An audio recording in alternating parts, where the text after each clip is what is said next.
பிசாசு மீண்டும் விசுவாசிகளை தாக்குவதற்கு காரணம் என்ன? இன்றைக்கு அநேகருக்கு அநேக கேள்விகள் இருக்கிறது. இப்பொழுது ஒரு பாஸ்டர் உங்களுக்கு பேய் துரத்துறாரு. அந்த பேய் போறேன் அப்படின்னு சொல்லிட்டு போகுது. ஆனா மீண்டுமா அந்த பிசாசு உங்களுக்குள்ளார வந்துருது. இந்த பிசாசு ஏன் மீண்டும் மீண்டுமாய் ஒரு மனிதனை அட்டாக் பண்ணுது என்பதை மிக ஆழமாய் நாம் பார்க்க போகிறோம். ஒரு குறிப்பிட்ட ஒரு கூட்டத்திற்கு நீங்க போறீங்க, அங்க ஜெபம் பண்றீங்க, அங்க கர்த்தர் உங்களுக்கு விடுதலை கொடுக்கிறார். அந்த விடுதலையானது ஒரு மாதம் இருக்கும். அந்த ஒரு மாதத்திற்கு மேல ஒரு அமாவாசையோ பௌர்ணமியோ வரும் பொழுது மீண்டுமா ஒரு அட்டாக் வருது. ஏன் இந்த அட்டாக் வருது? இந்த செய்தியிலே பிசாசு ஒரு மனிதனை மீண்டும் மீண்டுமாய் தாக்குவதற்கு காரணம் என்ன என்பதை மிக ஆழமாய் பார்க்க போகிறோம். கர்த்தருடைய பரிசுத்த நாமத்திற்கு மகிமை உண்டாகட்டும். மீண்டுமாய் இந்த செய்தியின் வழியாய் உங்கள் ஒவ்வொருவரையும் சந்திப்பதிலே நான் மிகுந்த மகிழ்ச்சி அடைகிறேன். இந்த நாளிலும் நாம் பார்க்க போகிற செய்தியின் தலைப்பு, பிசாசு மீண்டும் விசுவாசிகளை தாக்குவதற்கு காரணம் என்ன? இன்றைக்கு அநேகருக்கு அநேக கேள்விகள் இருக்கிறது. இப்பொழுது ஒரு பாஸ்டர் உங்களுக்கு பேய் துரத்துறாரு. அந்த பேய் போறேன் அப்படின்னு சொல்லிட்டு போகுது. ஆனா மீண்டுமா அந்த பிசாசு உங்களுக்குள்ளார வந்துருது. இந்த பிசாசு ஏன் மீண்டும் மீண்டுமாய் ஒரு மனிதனை அட்டாக் பண்ணுது? ஏன் மீண்டும் மீண்டுமாய் ஒரு விசுவாசியை தாக்குகிறது என்பதை மிக ஆழமாய் நாம் பார்க்க போகிறோம். ஒரு உதாரணத்தை நான் சொல்ல ஆசைப்படுகிறேன். ஒரு குறிப்பிட்ட ஒரு கூட்டத்திற்கு நீங்க போறீங்க, அங்க ஜெபம் பண்றீங்க, அங்க கர்த்தர் உங்களுக்கு விடுதலை கொடுக்கிறார். அந்த விடுதலையானது ஒரு மாதம் இருக்கும். அந்த ஒரு மாதத்திற்கு மேல ஒரு அமாவாசையோ பௌர்ணமியோ வரும் பொழுது மீண்டுமா ஒரு அட்டாக் வருது. ஏன் இந்த அட்டாக் வருது? நிறைய பேருக்கு இந்த கேள்வி இருக்கும். நான் ஜெபம் பண்ணேன், நான் அந்த கூட்டத்துக்கு போனேன், ஒரே ஒரு முறை ஜெபித்தார், எனக்கு சரியானது. ஆனால் மீண்டுமாய் பிசாசு இப்ப வந்து விட்டதே, மீண்டுமாய் என்ன ஏன் அட்டாக் பண்ணுச்சு? இந்த கேள்வி அநேகருக்கு இருக்கும் தேவ பிள்ளைகளே. சோ இந்த கேள்விக்கு தான் இன்றைக்கு பதிலை நாம ரொம்ப ஆழமாய் பார்க்க போகிறோம். இன்றைக்கு அநேகருக்கு கவலை வருகிறது, துக்கம் வருகிறது, கண்ணீரோடு இருக்கிறார்கள், கட்டுக்களோடு இருக்கிறார்கள், வேதனையோடு இருக்கிறார்கள். அவங்கள பார்த்து நீங்க ஏன் அழுவுறீங்க அப்படின்னு சொல்லி கேட்கும் பொழுது அவங்க சொல்லுவாங்க, பிரதர், எனக்கு இந்த பிசாசு கட்டு இருக்கு, இந்த பிசாசு கட்டிலிருந்து நான் விடுதலை ஆகணும். சிலர் சொல்லுவாங்க, ஏன் என்ன கடவுள் படைத்தார்னே தெரியல, இவ்வளோ பிரச்சனையை நான் பார்க்க வேண்டிய சூழ்நிலையிலே நான் தள்ளப்பட்டு இருக்கிறேனே, இந்த சூழ்நிலையிலிருந்து நான் எப்படி வெளியே வருவேன் எனக்கு தெரியவே இல்லை. பாருங்க, முதலாவது இந்த செய்தியை நாம் துவங்குவதற்கு முன்பதாக மனிதன் சிந்தும் கண்ணீரை குறித்து பார்த்துவிட்டு பிசாசு ஏன் தாக்குகிறது என்பதை நம்ம பார்க்க போகிறோம். மனிதன் சிந்தும் கண்ணீர் அது 3 வகையான கண்ணீராய் இருக்கிறது தேவ பிள்ளைகளே. 1, ஜெப நேரத்தில் அவன் சிந்தும் கண்ணீர்.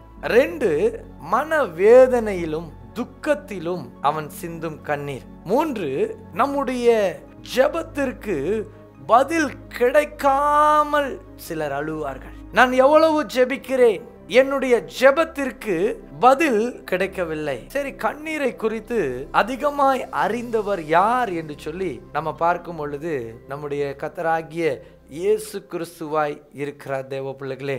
லாசருவின் கல்லறையிலே கர்த்தராகிய இயேசு கிறிஸ்துவை குறித்து நம்ம வாசிக்கும் பொழுது அவர் கண்ணீர் வடித்தார் என்று சொல்லி வேதாகமத்தில் எழுதியிருக்கிறது. இன்னும் கெத்செமனே தோட்டத்திலும் கூட கர்த்தர் கண்ணீர் வடிக்கிறார்.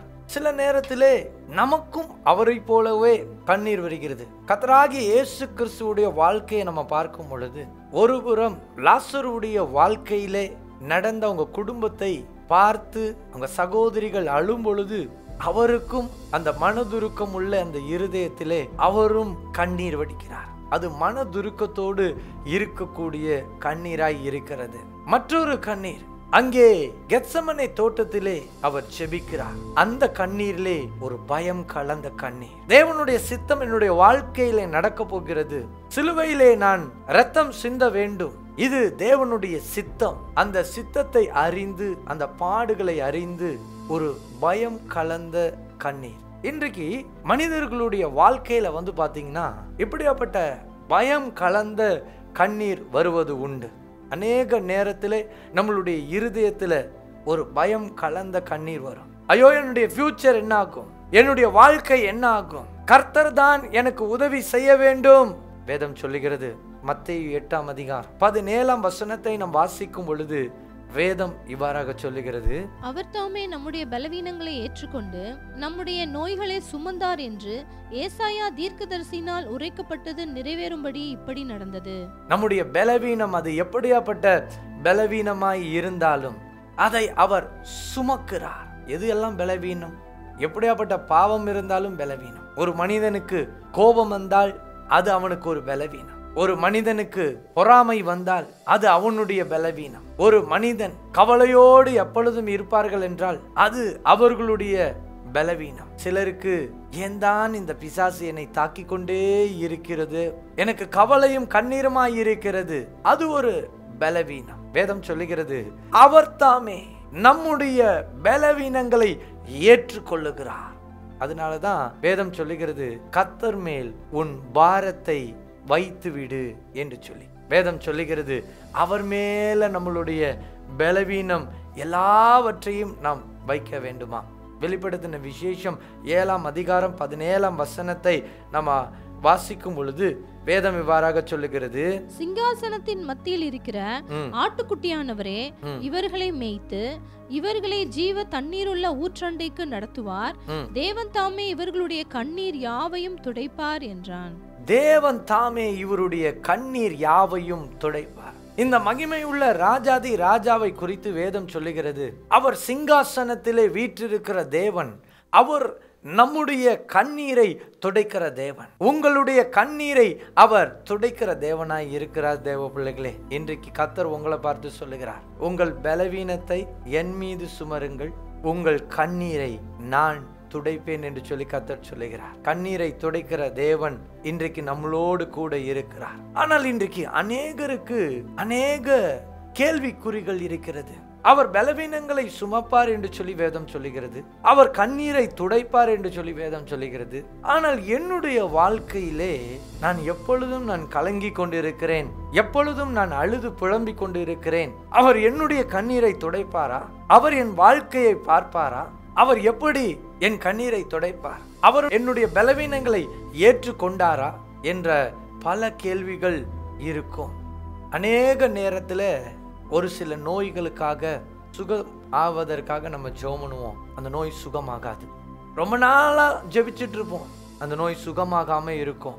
அப்ப கேள்விக்குறி வரும், ஏன் இந்த நோய் என்ன இடத்திலிருந்து சுகமாகவில்லை? ஒரு கேள்விக்குறி. சில நேரத்தில் பிசாசுகளை நம்ம துரத்தும் பொழுது அந்த பிசாசுகள் போகும், மீண்டுமாய் வரும். அப்போ மறுபடியுமாய் அதே பில்லிசூனிய போராட்டம் அப்படியே இருக்கும். இன்றைக்கு கர்த்தராகிய தேவன் கற்றுக் கொடுக்க போகிற முக்கியமான செய்தி என்ன அப்படின்னா, ஏன் பிசாசு மீண்டும் மீண்டும் என்னை தாக்குகிறது என்ற கேள்விக்கு ஆண்டவர் இன்னைக்கு பதில் கொடுக்க போகிறார். இன்றும் நாம் பார்க்க போகிற செய்தியின் தலைப்பு, பிசாசு மீண்டும் விசுவாசிகளை தாக்குவதற்கு காரணம் என்ன? மத்தேயு 12ஆம் அதிகாரம் 43ஆம் வசனத்திலிருந்து 45ஆம் வசனத்தை நாம் வாசிக்கும் பொழுது வேதம் சொல்லுகிறது, அசுத்த ஆவி ஒரு மனுஷனை விட்டு புறப்படும் போது, அசுத்த ஆவி ஒரு மனுஷனை விட்டு புறப்படும் போது வறண்ட இடங்களில் அலைந்து இளைப்பாறுதல் தேடியும் கண்டடையாமல், நான் விட்டு வந்த வீட்டுக்கு திரும்பி போவேன் என்று சொல்லி அங்கே வந்து அந்த வீடு வெறுமையாகவும் பெருக்கி ஜோடிக்கப்பட்டதாகவும் இருக்க கண்டு திரும்பி போய் தன்னிலும் பொல்லாத வேறு 7 ஆவிகளை தன்னோடே கூட்டிக் கொண்டு வந்து உட்புகுந்து அங்கே குடியிருக்கும். அப்போது அந்த மனுஷனுடைய முன்னிலைமையிலும் அவன் பின்னிலைமை அதிக கேடுள்ளதாயிருக்கும். அப்படியே இந்த பொல்லாத சந்ததியாருக்கும் சம்பவிக்கும் என்றார். வேதம் சொல்லுகிறது, அசுத்த ஆவி ஒரு மனுஷனை விட்டு புறப்படும் பொழுது அது எங்கே செல்லுகிறது என்று சொல்லி பார்க்கும் பொழுது வறண்ட இடங்களிலே அது அலைந்து கொண்டு இருக்குமாம். அது இளைப்பாறுதல் தேடுவதற்கு அலையுமாம். ஒரு பிசாசு ஒரு மனிதனுக்குள்ளாய் வந்துவிட்டது என்றால் அந்த மனிதனுக்குள்ளாக அது இளைப்பாரி கொண்டு இருக்கிறதாய் அர்த்தமாய் இருக்கிறது. தேவ பிள்ளைகளே, நடந்த ஒரு சம்பவத்தை சொல்ல ஆசைப்படுகிறேன். ஒரு குறிப்பிட்ட சகோதரிக்குள்ளாக 22 ஆண்டுகளாக ஒரு அசுத்த ஆவி, கடலூர் என்ற ஒரு பட்டணத்திற்கு ஊழியம் செய்வதற்காக அங்கே சென்றிருக்கிறேன்.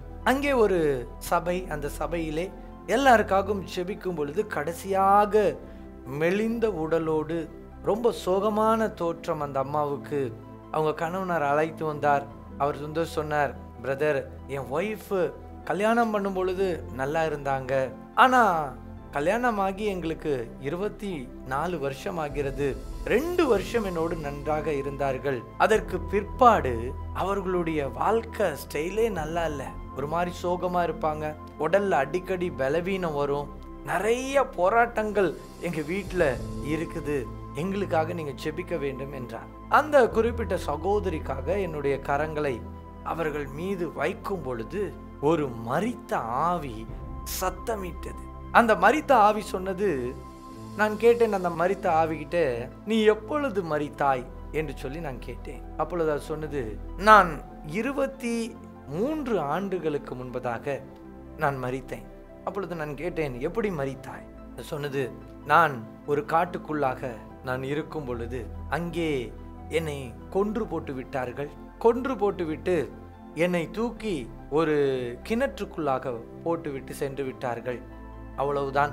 நான் எந்த காரியமும் செய்யவில்லை, என்னை கிணற்றுக்குள் போட்டு விட்டார்கள். இப்ப என்ன நடந்தது அப்படின்னு கேட்கும் பொழுது அந்த பிசாசு சொன்னிச்சு, நிறைய பேர் ஊர்ல இவ தற்கொலை பண்ணி செத்துட்டான்னு சொல்லி சொல்ல ஆரம்பிச்சாங்க. நான் மிக வேதனையோட இருந்தேன். அப்ப நான் கேட்டேன், என்ன நடந்தது? அப்போ நான் அந்த காட்டுல ஒரு மரத்துல அமர்ந்திருந்தேன். இந்த அம்மா அங்க ஆடு மேய்க்கிறதுக்காக இந்த அம்மா வந்தாங்க. யாருக்குள்ளையாவது நான் போயிட்டா நல்லா இருக்குமேன்னு சொல்லி இந்த அம்மாக்குள்ளார நான் வந்துட்டேன் அப்படின்னு சொன்னிச்சு. அப்போ நான் கேட்டேன், இந்த அம்மாக்குள்ளார வந்து நீ என்ன செய்த? அது சொன்னிச்சு, இந்த அம்மாக்குள்ளார வந்து என்னுடைய ஆசை எல்லாவற்றையும் நான் பூர்த்தி செய்து கொண்டேன். எனக்கு என்ன ஆசையெல்லாம் எனக்கு இருந்ததோ அத்தனை ஆசைகளையும் நான் பூர்த்தி செய்து கொண்டேன். இப்பொழுது இவளை நான் கொல்லுவதற்காக நான் ஆயத்தமாகிவிட்டேன். இவளுடைய இரத்தத்தை நான் குடித்து கொண்டு இருக்கிறேன் என்று சொன்னது. அப்பொழுது நான் சொன்னேன், நீ இப்பொழுதே இந்த நிமிஷத்திலே நீ கிளம்ப வேண்டும் என்று சொல்லி சொன்னேன். அது சொன்னது, ஒன்னால் என்னை துரத்த முடியாது. காரணம், இவளுடைய இரத்தத்தோடு நான் ஐக்கியம் வைத்திருக்கிறேன் என்று சொன்னது. நல்லா கேட்டுக்குங்க, இது மினிஸ்ட்ரியில நடந்த ஒரு எக்ஸாம்பிள தான் நான் பேசிட்டு இருக்கேன். 22 ஆண்டுகள் அந்த அம்மாக்குள்ளார இருந்தது. அப்ப இரத்தத்தோட ஒரு பேய் ஐக்கியம் வைக்குமா என்று சொல்லி பார்க்கும் பொழுது அது இந்த அம்மாவுடைய இரத்தத்தோடு ஐக்கியம் வச்சிருந்தது. உடனே நான் கர்த்தராகிய இயேசு கிறிஸ்து எனும் நாமத்தினாலே போ என்று சொல்லி பார்த்தேன். அது சொன்னது, ஒன்னால் என்னை துரத்த முடியாது. நான் ஒரு மரித்த ஆவி, ஆனாலும் ஒன்னால் என்னை துரத்த முடியாது அப்படின்னு பாருங்க. எவ்வளோ ஒரு தைரியம், எவ்வளோ ஒரு அந்த இரத்தத்தோடு ஒரு ஐக்கியம். என்ன நடந்தது? பரிசுத்த ஆவியோடு நான் இணைந்து ஜெபித்த பொழுது ஆவியானவர் ஒரு காரியத்தை எனக்கு சொன்னார். இந்த அம்மாவுடைய இரத்தத்துல இருக்கிற அந்த கனெக்ஷனை நான் உடைக்கிறேன் இயேசுவின் நாமத்தினாலேன்னு ஒரு வார்த்தை சொல்லு அப்படின்னார். உடனே நான் கர்த்தராகிய இயேசு கிறிஸ்து என்னும் நாமத்தினாலே இந்த அம்மாவுடைய ரத்தத்துல இருக்கிற கனெக்ஷனை இப்போ உடைக்கிறேன்னு சொன்னோன்னு சுருள ஆரம்பிச்சது. என்ன நடந்தது? ஆண்டவர் சொன்னார், 7 முறையிலிருந்து 21 முறை இந்த வார்த்தையை சொல்லி அதை துரத்து. 21வது முறை அது சபையினுடைய படியிலே அந்த பிசாசு வெளியே போகும். எல்லா ஐக்கியத்தையும் உடைத்து விட்டு அது வெளியே போயிடும் அப்படின்னு சொல்லி அப்படி நான் துரத்தும் பொழுது என்ன நடந்துச்சுன்னு பார்த்தீங்கன்னா, அது அப்படியே சுருண்டு அந்த படிக்கிட்ட போய் அங்கே கடைசியாய் சொன்னது, ஐயோ என் ஐக்கியத்தை வெட்டி புட்டான்டா, வெட்டி சாச்சிட்டான்டா, நான் போறேன்டா, இனிமே இந்த அம்மாக்குள்ளார நுழைய முடியாதேன்னு சொல்லி ஓடிச்சு. பாருங்க, இன்னைக்கு சில ஆவிகள் சில மனிதருக்குள்ளாக வரும் பொழுது அது வறண்ட இடங்களிலே அலைந்து திரிகிற ஆவிகளாய் இருக்கிறது.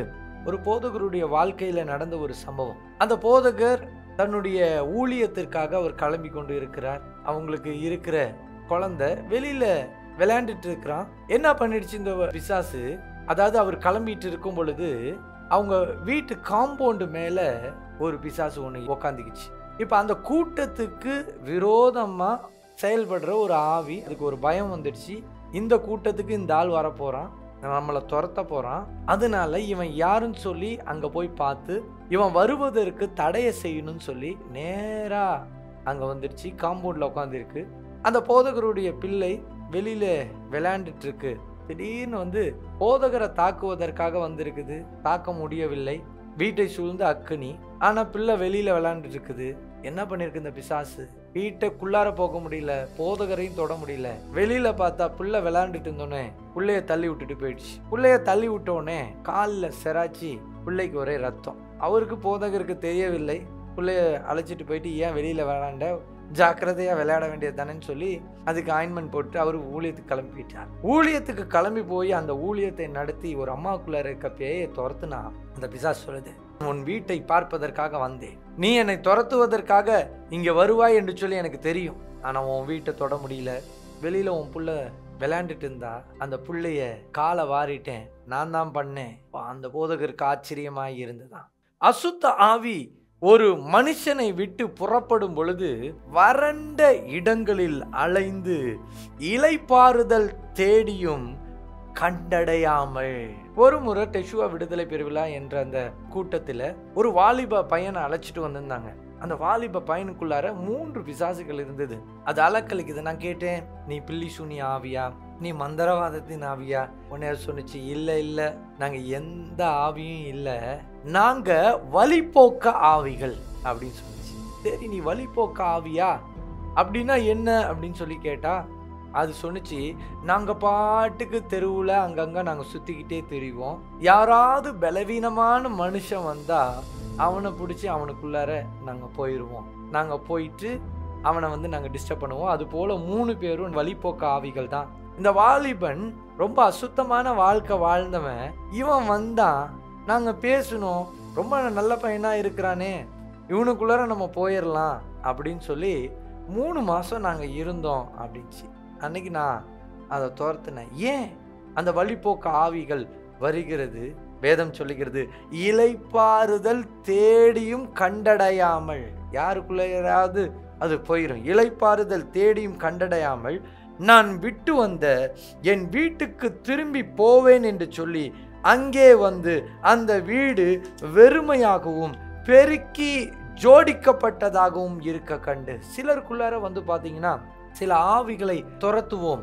துரத்தின பிறகு அவங்கள்ட்ட சொல்லுவோம், நீங்க நல்லா பைபிள் வாசிங்க, நீங்க நல்லா ஜெபம் பண்ணுங்க, உங்க ஆவிக்குரிய ஜீவியத்தை நீங்க கட்டி எழுப்ப வேண்டும் என்று சொல்லி. அப்போ அவங்க வந்து கூட்டத்துக்கு வந்தோடனே அந்த பிசாசு போனோடனே அடுத்த நாள் நல்லா தூங்குவாங்க. ஃபோன் அடிச்சு சொல்லுவாங்க, நாங்க ரொம்ப நல்லா இருக்கோம், எங்களுக்கு ரொம்ப ஃப்ரீ ஆயிடுச்சு அப்படின்னு சொல்லுவாங்க. இவங்களுடைய அடுத்த ஸ்டேஜ் என்னன்னு சொல்லி உங்களுக்கு தெரியாது. இவங்க நினைச்சுப்பாங்க எல்லாம் போயிடுச்சுன்னு சொல்லி. ஆனா வேதம் சொல்லுகிறது, இந்த பிசாசு துரத்தி விட்ட பிறகு வறண்ட இடங்களெல்லாம் சுத்திட்டு மறுபடியும் விசிட் அடிக்க பார்க்கும். இவங்க எப்படி இருக்கிறாங்க, நான் விட்டு வந்த என் வீட்டுக்கு திரும்பி போவேன் என்று சொல்லி அங்கே வந்து அந்த வீடு வெறுமையாகவும் பெருக்கி ஜோடிக்கப்பட்டிருக்கவும் இருக்க கண்டு திரும்பி போய் தன்னிலும் பொல்லாத வேறு 7 ஆவிகளை தன்னோடு கூட்டிக் கொண்டு வந்து, இது ஒண்ணுதான் போச்சு. ஆனா திரும்பி வரும்போது எப்படி வருமா, தன்னிலும் பொல்லாத வேறு 7 ஆவிகள். ஏன்னா திருப்பி துரத்தும் பொழுது தன்னை அதே வல்லமையில துரத்திடக்கூடாது, இன்னும் 7 பொல்லாத ஆவிகளை கொண்டு வருவோம். கொண்டு வந்து வச்சுக்கிட்டோம்னா அந்த 7 ஆவிகள் தனக்காக போராடும். அதனால நம்ம குடும்பமா அந்த மனுஷனுக்குள்ளார இருக்கலாம்னு சொல்லி அதை நினைச்சிட்டு தன்னிலும் பொல்லாத வேறு 7 ஆவிகளை தன்னோடு கூட்டிக் கொண்டு வந்து உட்புகுந்து அங்கே குடியிருக்கும். அப்பொழுது அந்த மனுஷனுடைய முன் நிலைமையிலும் அவன் பின் நிலைமை அதிக கேடுள்ளதாய் இருக்கும். அப்படியே இந்த பொல்லாத சந்ததியாருக்கும் சம்பவிக்கும் என்றார். இன்றைக்கு ஒரு இருதயம் வெறுமையாய் ஜோடிக்கப்பட்டு இருக்கக்கூடாது. பிசாசு ஒரு மனுஷனுக்குள்ளாக நுழையும் பொழுது எதை பார்க்கும் என்றால் அவனுடைய இருதயத்தை பார்க்கும். ஒரு பிசாசு உடனே ஒரு மனுஷனுக்குள்ளார நுழைஞ்சிடாது. அவங்க இருதயத்தின் அளவுல அவங்க யார், அவங்க எப்படியாப்பட்டவங்க, அவங்களுடைய கேரக்டர் என்ன, அவங்க எப்படியாப்பட்டவங்களா இருப்பாங்க, எல்லாமே அந்த இருதயத்துல ரீட் பண்ணும். இவனை எந்த அளவுக்கு எந்த ஸ்டேஜில் அடிச்சா இவன் எப்படி இருப்பான், இவனுக்கு என்னென்ன மாதிரியான பேய்கள் தேவைப்படுகிறது இவனுக்குள்ளார போகிறதுக்குன்னு சொல்லி ஒரு ஸ்டடி பண்ணும் ஒரு மனுஷனை. அதனாலதான் பேய்கள்ல பார்த்தீங்கன்னா 3 விதமான பேய்கள் இருக்கிறது. அதாவது ஆழமான பிசாசு, மிக ஆழமான பிசாசு, மிக மிக ஆழமான பிசாசு. அதே மாதிரி பார்த்தீங்கன்னா ஜப வாழ்க்கையில 3 விதமான ஜப வாழ்க்கை இருக்கு. ஆழமான ஜப வாழ்க்கை, மிக ஆழமான ஜப வாழ்க்கை, மிக மிக ஆழமான ஜப வாழ்க்கை. அதே மாதிரி கிருபையில 3 விதமான கிருபை இருக்குது. ஆழமான கிருபை, மிக ஆழமான கிருபை, மிக மிக ஆழமான கிருபை. இப்ப மிக ஆழமான பிசாசு ஒரு மனுஷனுக்குள்ளார போயிடுச்சு அப்படின்னா, இப்போ ஒரு மனுஷன் ஆழமான பிசாசு ஒரு மனுஷனுக்குள்ளார போயிடுச்சு அப்படின்னா, ஒருத்தவங்க ஒரு போதகர் ஆழமான ஜப வாழ்க்கையில இருக்காங்கன்னா அது அவங்களால துரத்திட முடியும். இப்ப சிலருக்குள்ளார பாத்தீங்கன்னா மிக மிக ஆழமான பிசாசு இருக்கும். அப்போ இந்த போதகருடைய ஜப வாழ்க்கை ஆழமான ஜப வாழ்க்கை இருந்துகிட்டு மிக மிக ஆழமான பிசாச போய் பார்க்கும் பொழுது அதை வெளியாக்குகிறது மிக கடினமான சூழ்நிலையாய் இருக்கும். நல்லா கேட்டுக்குங்க. அதே மாதிரி 3 விதமான பரிசுத்தம் இருக்கிறது. ஆழமான பரிசுத்தம், மிக ஆழமான பரிசுத்தம், மிக மிக ஆழமான பரிசுத்தம். இது 3 விதமான இருதயத்தை குறிக்கிறது. ஆழமான பரிசுத்தத்தை கொண்ட ஒரு நபர் உடைய இருதயம் ஒரு ஆழமான ஒரு பரிசுத்தத்தில் இருக்கும். அப்போ மிக ஆழமான ஒரு அசுத்த ஆவி அந்த ஆழமான பரிசுத்தம் உள்ள அந்த மனுஷனை தாக்க முடியுமா அப்படின்னு கேட்டீங்கன்னா ஈஸியா தாக்கிறோம். அவங்க சொல்லுவாங்க, ஐயோ நான் பரிசுத்தமா தான் இருந்தேன். இன்னும் எக்ஸ்ட்ராடினரி பரிசுத்தத்தை நீங்க கேட்காததுனால மிக ஆழமான அசுத்த ஆவி அவர்களை தாக்கும். ஒருவேளை உங்களுடைய பரிசுத்தம் மிக ஆழமான பரிசுத்தமா இருக்குமானால் உங்களை தாக்கக்கூடிய ஆவி மிக மிக ஆழமான அசுத்தம் உள்ள ஒரு ஆவியாய் உங்களை தாக்கும். இன்றைக்கு ஏன் மனுஷனை பிசாசு தாக்குது? சில சொல்லுவாங்க, நான் ஜெபம் பண்றேன் ஆனா என்ன பிசாசு தாக்குது. ஒரு அம்மா பேசினாங்க, நான் அந்நிய பாஷை பேசிட்டே இருப்பேன் ஆனா திடீர்னு என்ன பிசாசு தாக்கிட்டே இருக்கு. நான் சொல்றேன், கொஞ்சம் ஸ்டாப் எவ்ரிதிங். நீங்க பேசுறது என்னன்னு சொல்லி தெரியல. ஏன்னா ஒன்றே ஒன்றுதான், பரிசுத்தம் ஒரு மனுஷன்ட்ட இருக்கும் பொழுது, பரிசுத்த ஆவியானவர் ஒரு மனுஷன்ட்ட இருக்கும் பொழுது, அவர் சகல பரிசுத்தத்திற்குள்ளும் ஒரு மனுஷனை நடத்தும் பொழுது அசுத்த ஆவிக்கு அங்கே வேலை இல்லை.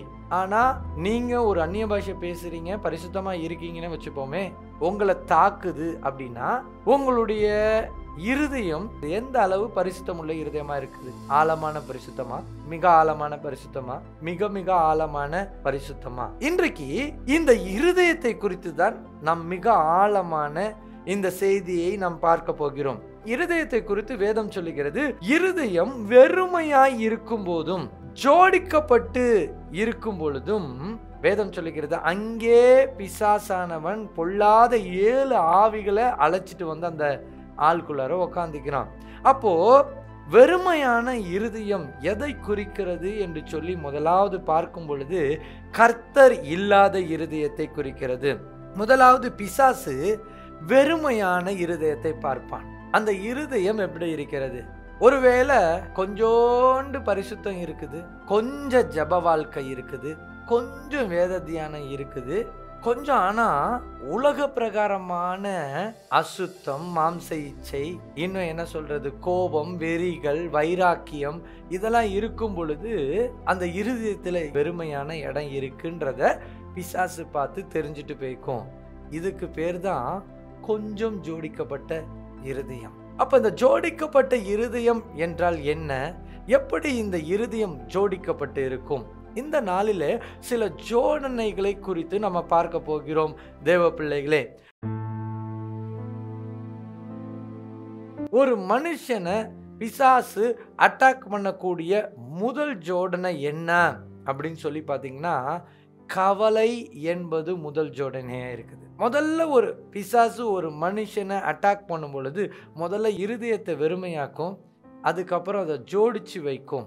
என்னதான் நான் ஜெபிச்சு, என்னதான் நான் கண்டேன் அப்படின்னு சொல்லுவாங்க. அப்போ அந்த இருதயத்தில் என்ன இல்லை? கர்த்தர் இல்லை. அது வெறுமையான இருதயமாக இருக்குது. எனக்கு ரொம்ப ஒரே கவலையாக இருக்குது. இப்போ இந்த இருதயத்தில் ஒரு ஜோடனை உண்டாக்கப்பட்டு விட்டது. ஜோடிக்கப்பட்ட வீடுகள்லாம் எது? ஒரு கல்யாண வீட்டுக்கு நம்ம போனோம் அப்படின்னா அப்படியே ஒரு திருவிழா போல் கலர் கலராக லைட் போட்டு அப்படியே ஜோடிச்சு அப்படியே வெல்கம் அப்படின்னு எழுதியிருப்பாங்க, நல் வரவு அப்படின்னு எழுதியிருப்பாங்க. 2 பக்கம் வாழை மரத்தை கட்டியிருப்பாங்க, இன்னும் அங்கங்கே லைட்ஸ் எல்லாம் போட்டிருப்பாங்க. ஜோடிக்கப்பட்டு இருக்கும், அப்படியே வரவங்களை வரவேற்கிறது. அதுபோல ஒரு பிசாசு ஒரு மனுஷனுக்குள்ளார வருவதற்கு ஒரு வரவேற்பு அங்கே இருக்கும், ஜோடனைகள் இருக்கும். அது என்ன பிரதானமான ஜோடனை என்று சொல்லி பார்த்தீங்கன்னா, கவலை என்ற ஜோடனை. இன்றைக்கு உங்கள்கிட்ட கவலை இருக்கா?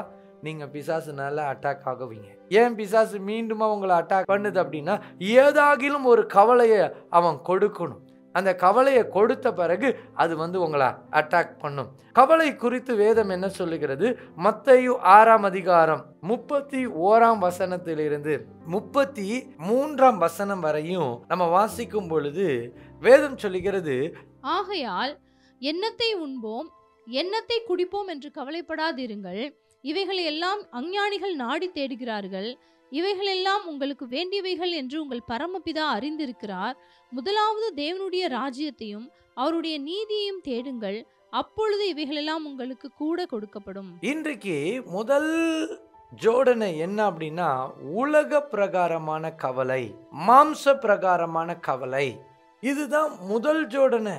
எண்ணத்தை உண்போம், எண்ணத்தை குடிப்போம், எண்ணத்தை உடுப்போம் என்று சொல்லி ஒரு கவலை வருமா மனுஷனுக்கு. அந்த கவலை வந்த உடனே அவனுடைய இருதயம் ஜோடிக்கப்பட்ட இருதயமாய் அது மாறிவிடுகிறது. இப்படி யார் செய்வார்கள் என்று சொல்லி பார்க்கும் பொழுது 32வது வசனம் சொல்லுது, இவைகள் எல்லாம் அஞ்ஞானிகள் நாடி தேடுகிறார்கள்.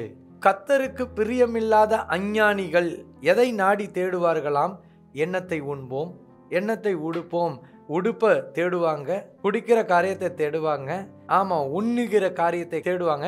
இது உலக பிரகாரமான காரியத்தை தேடிக்கொண்டு இருக்கிற மனுஷர்கள் யோசிக்கிற யோசனை இது ஒரு ஜோடனையாக இருக்கிறது.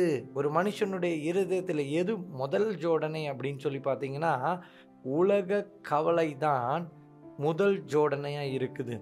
இன்றைக்கு உங்களுக்கு உலக கவலை இருக்குமானா பிசாசு உங்களை திருப்பி தாக்குவானா அப்படின்னு கேட்டிங்கன்னா, நிச்சயமாக உங்களை திருப்பி தாக்க முடியும். அதனால ஆண்டவர் சொல்கிறாரு, இந்த கவலையை நீ எடுத்து போட்டுட்டு முதலாவது தேவனுடைய ராஜ்யத்தையும் அவருடைய நீதியையும் தேடுங்கள், அப்பொழுது இவைகள் எல்லாம் உங்களுக்கு கூட கொடுக்கப்படும். அப்போ உலக காரியத்தில் ஆசீர்வதிப்பாரா அப்படின்னு கேட்டிங்கன்னா, நிச்சயமாக ஆசீர்வதிப்பார். ஆனால் நீங்கள் என்ன பண்ணணும்? முதலாவது தேவனுடைய ராஜ்யத்தையும் அவருடைய நீதியையும் நீங்கள் தேடும் பொழுது உலக பிரகாரமான ஆசீர்வாதத்தை அவர் கொடுப்பார். நீங்கள் எதை ஒதுக்க வேண்டும்? எந்த ஜோடனை உங்கள் இருதயத்தில் இருக்கக்கூடாது?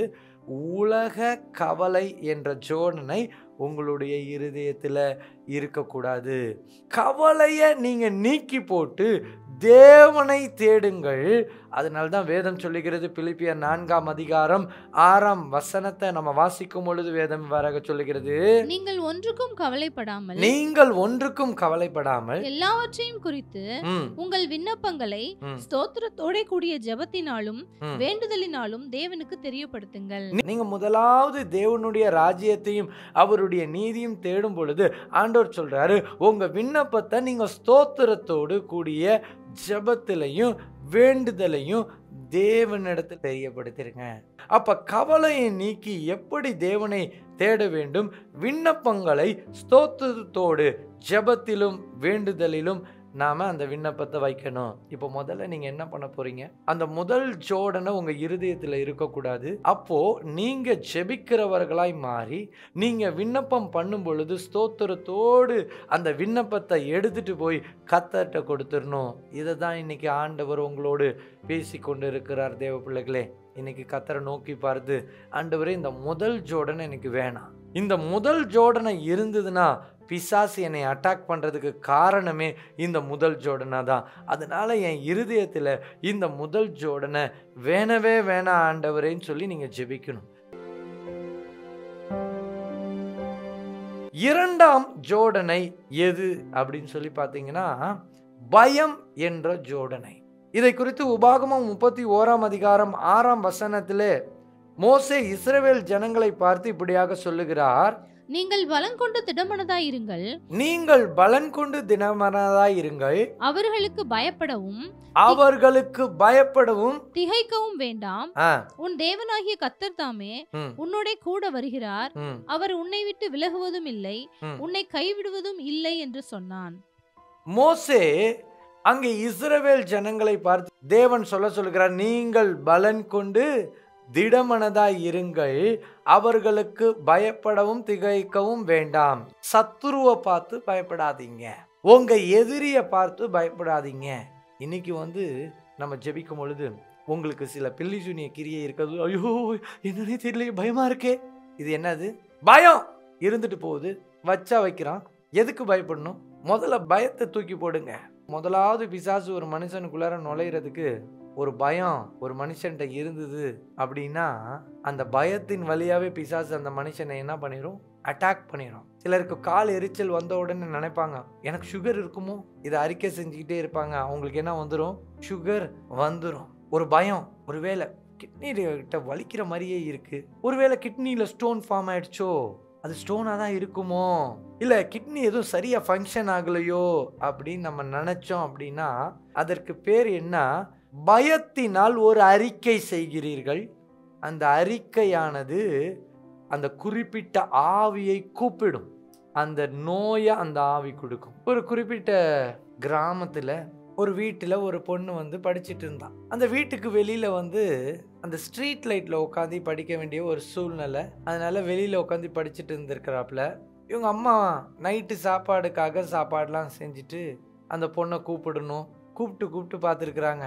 ஏ வாடி, சாப்பாடு செஞ்சு வச்சிருக்கிறேன் வா அப்படின்னு சொல்லி கூப்பிடும் போது அது படிப்பில் கொஞ்சம் இன்ட்ரெஸ்டாக படிச்சுட்டே இருந்திருக்கு. உடனே இந்த அம்மா என்ன பண்ணியிருக்கிறாங்க, ஏ சனியனே நீ வா அப்படின்னு கூப்பிட்டோன்னே என்னாச்சு, அந்த நேரத்தில் அம்மா திட்டுறாங்களேன்னு சொல்லி உள்ளார இது வரும்பொழுது சனியன்னு ஒரு பிசாசு வந்துதான். அதுவும் சேர்ந்து வந்தது. என்னதான் இந்த அம்மா கூப்பிடுது, இந்த பொண்ணு ஏன் போகுது?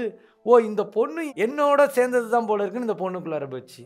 இதை ஒரு சபையில் ஜோம் பண்ணி அந்த பொண்ணு ஒரு மாதிரி மென்டல் மாதிரி ஆயிடுச்சு, சரியா படிக்கல.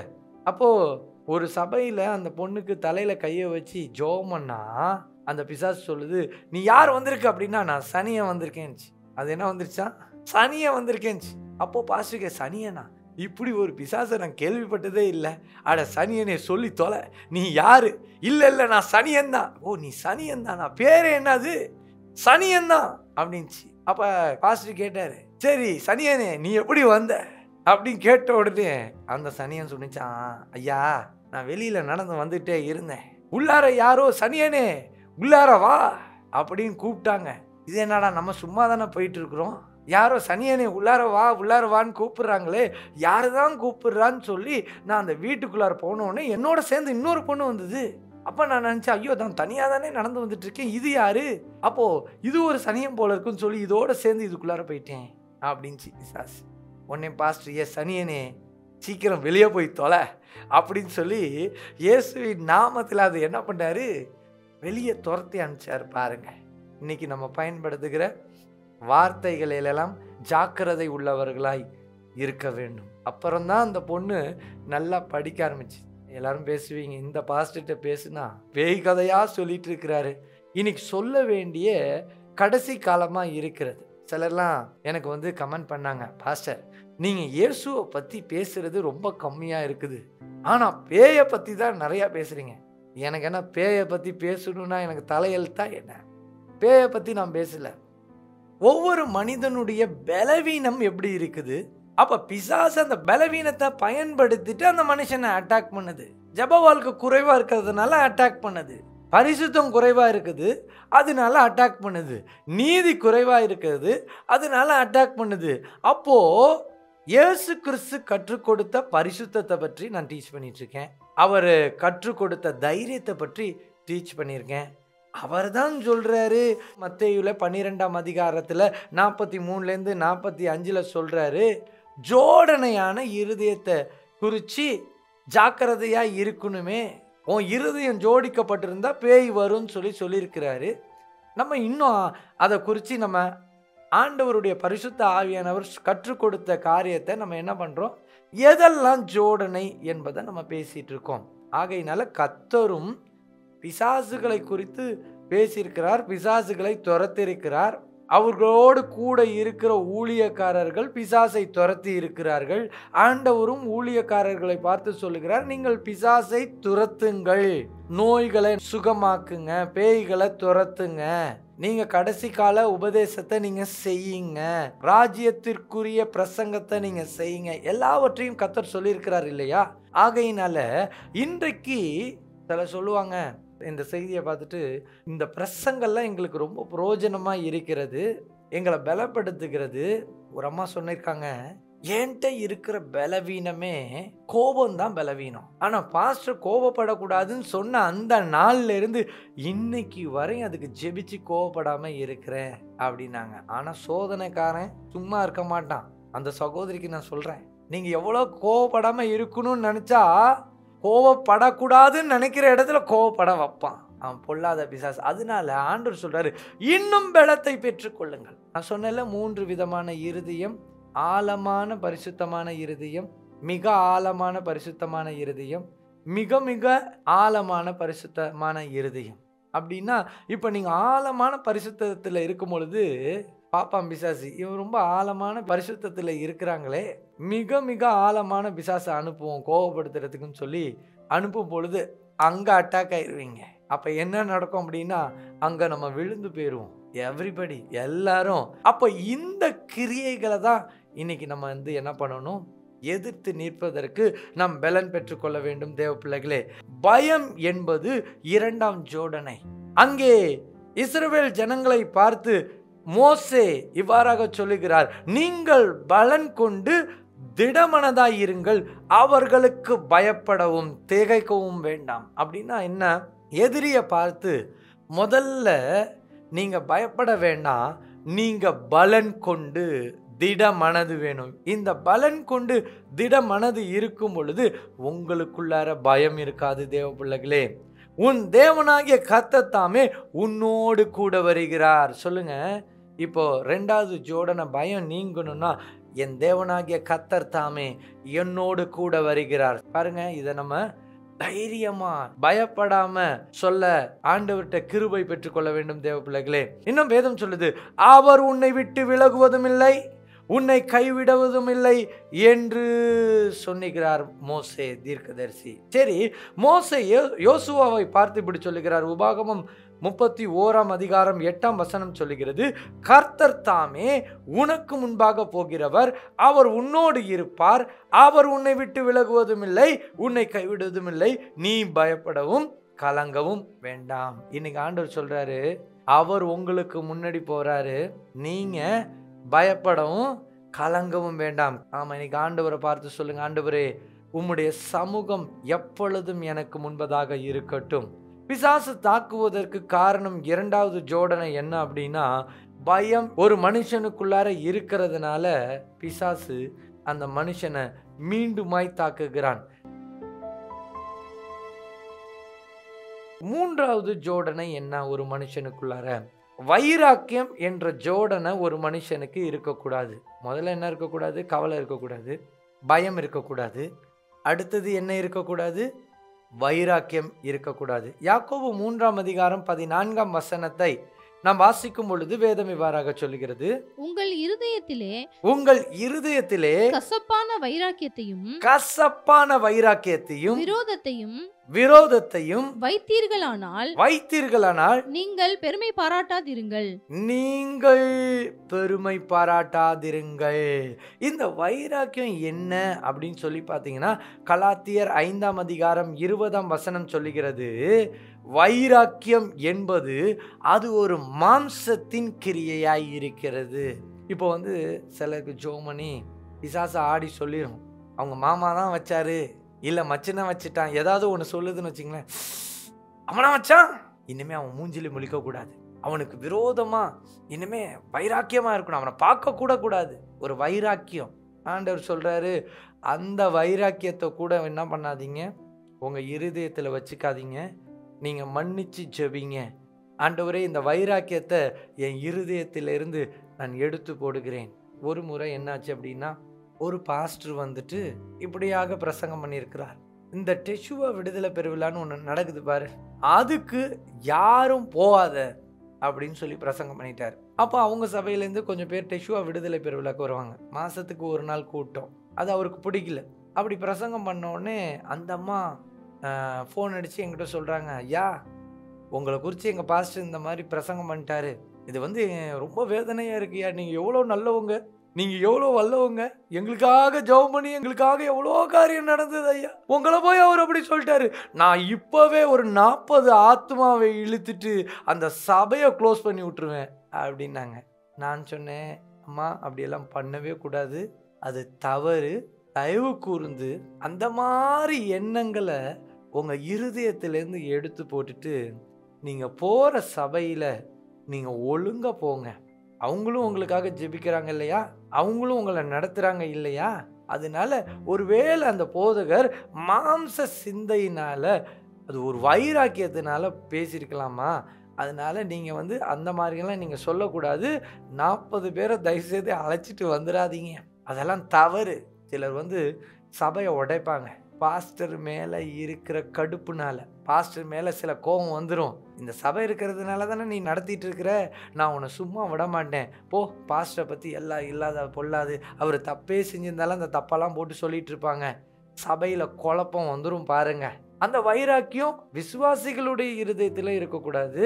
போதகர் இப்போ திட்டுனாரு பாருங்க, என்னை திட்டினதுனால நான் கவலையே படவே இல்லை, நான் ஜோமன ஆரம்பிச்சுட்டேன், ஆண்டவரே நான் அவரை மன்னிக்கிறேன்.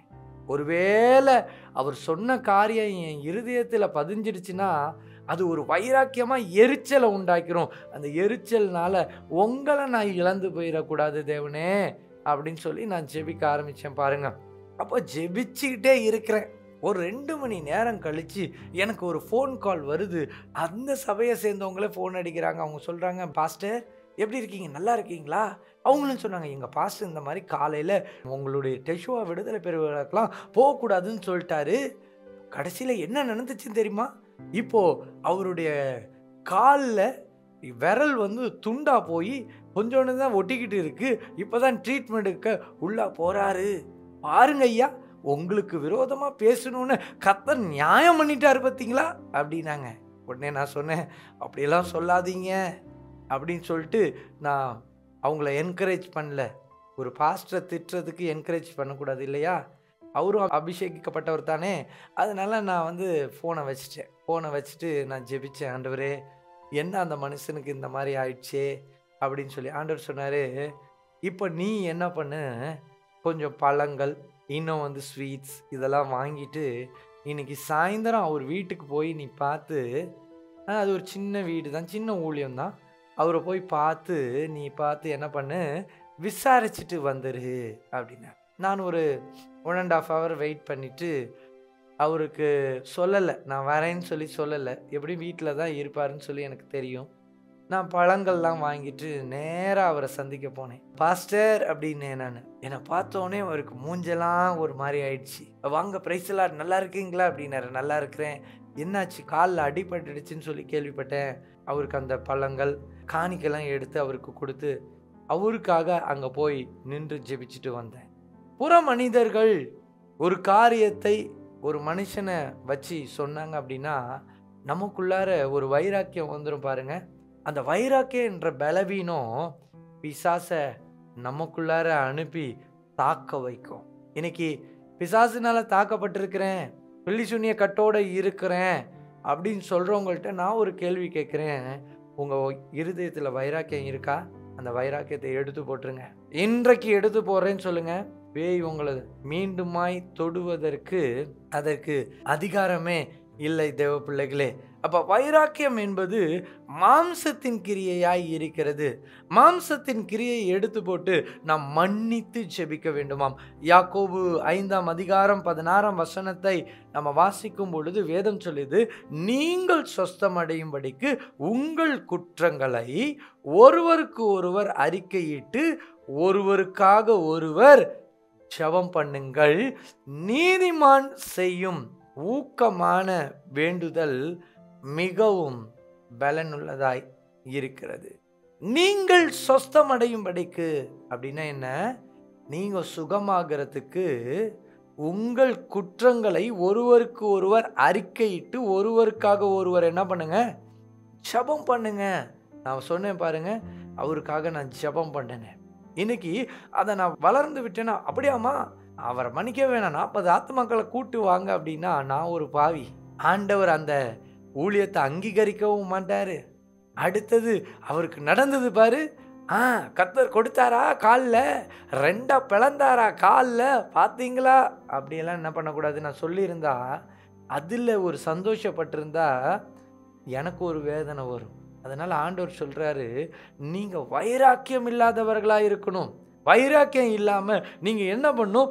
நீங்கள் சொஸ்தமடையும்படிக்கு உங்கள் குற்றங்களை ஒருவருக்கு ஒருவர் அறிக்கையிட்டு ஒருவருக்காக ஒருவர் ஜெபம் பண்ணுங்கள்.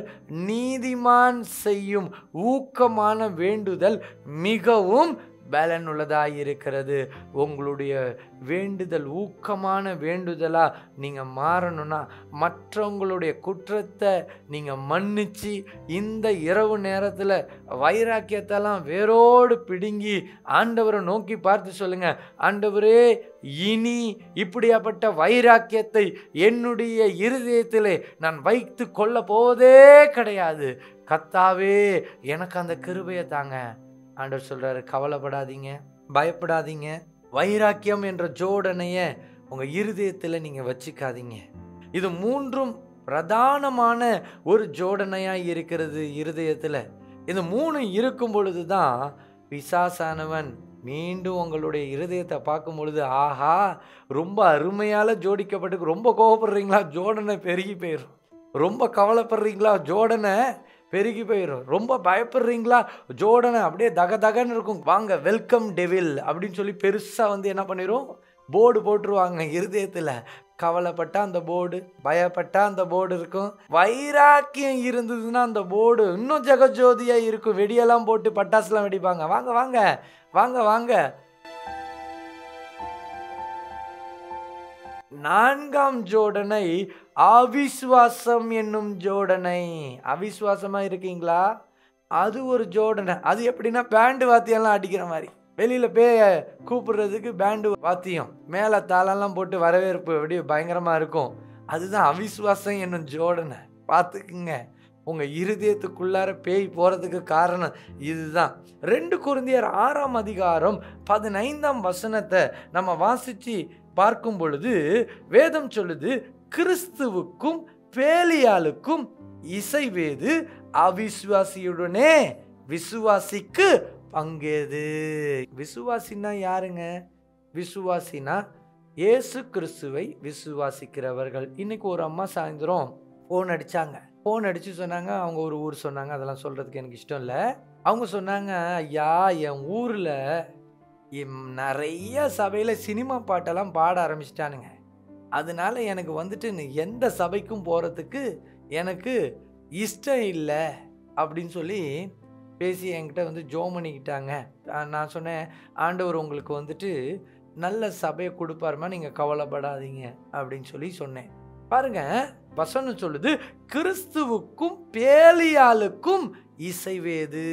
பேலியால்னா என்ன? உலக பிரகாரமான காரியங்களை செய்ய தூண்டும் பிசாசு. அன்னைக்கு ஒரு வீடியோ ஒன்று பார்க்க நேர்ந்தது. அந்த வீடியோவில் அந்த பாஸ்டர் என்ன பண்ணுறாரு, அவர் அப்பம் விடுகிற அந்த பந்திக்கு ஏதோ ஒரு சினிமா பாட்டை மொத்தமாக உட்காந்து என்னமோ ரத்தம் ரத்தம்னு பாடிட்டு இருக்கிறாங்க பாருங்க. அதை கேட்ட உடனே கிறிஸ்துவுக்கும் பேலியாளுக்கும் இசைவு என்னப்பா, இசைவு இல்லையே. எப்பா தாவீது பாடுனா அபிஷேகத்தில் பேய் ஓடும். வேற யாராவது ஒரு சினிமா பாட்டை கேட்ட பிசாசு ஓடுமா? கொஞ்சம் சொல்லுங்களேன் பார்ப்போம். தாவீதின் அபிஷேகம் வேற ராஜா, உலக பிரகாரமான அபிஷேகம் வேற. தாவீதின் அபிஷேகம் பாட்டு பாடும் பொழுதே என்ன பண்ணும், அங்க ரட்சிப்புக்குள்ளார நடத்தப்படுவாங்க. தேவ பிள்ளைகளே, இதெல்லாம் விசேஷமான தேவ கிருபை பாருங்க. ஒரு முறை நீர் போதுமே என்ற ஒரு சிடி, நான் அந்த ரெக்கார்டிங்க்கு நான் ஸ்டுடியோவில் இருக்கிறேன். அப்போது ஒரு பாட்டு ஒன்று பாடிட்டு இருக்கேன். என் இயேசுவே நீர் போதுமே என்ற பாடலை பாடுறேன். பலவீனனோ பைத்தியமோ நீர் எடுத்து பயன்படுத்த எம்மாத்திரம் என்று சொல்லி நான் அந்த பாடலை பாடிக்கிட்டே இருக்கிறேன்.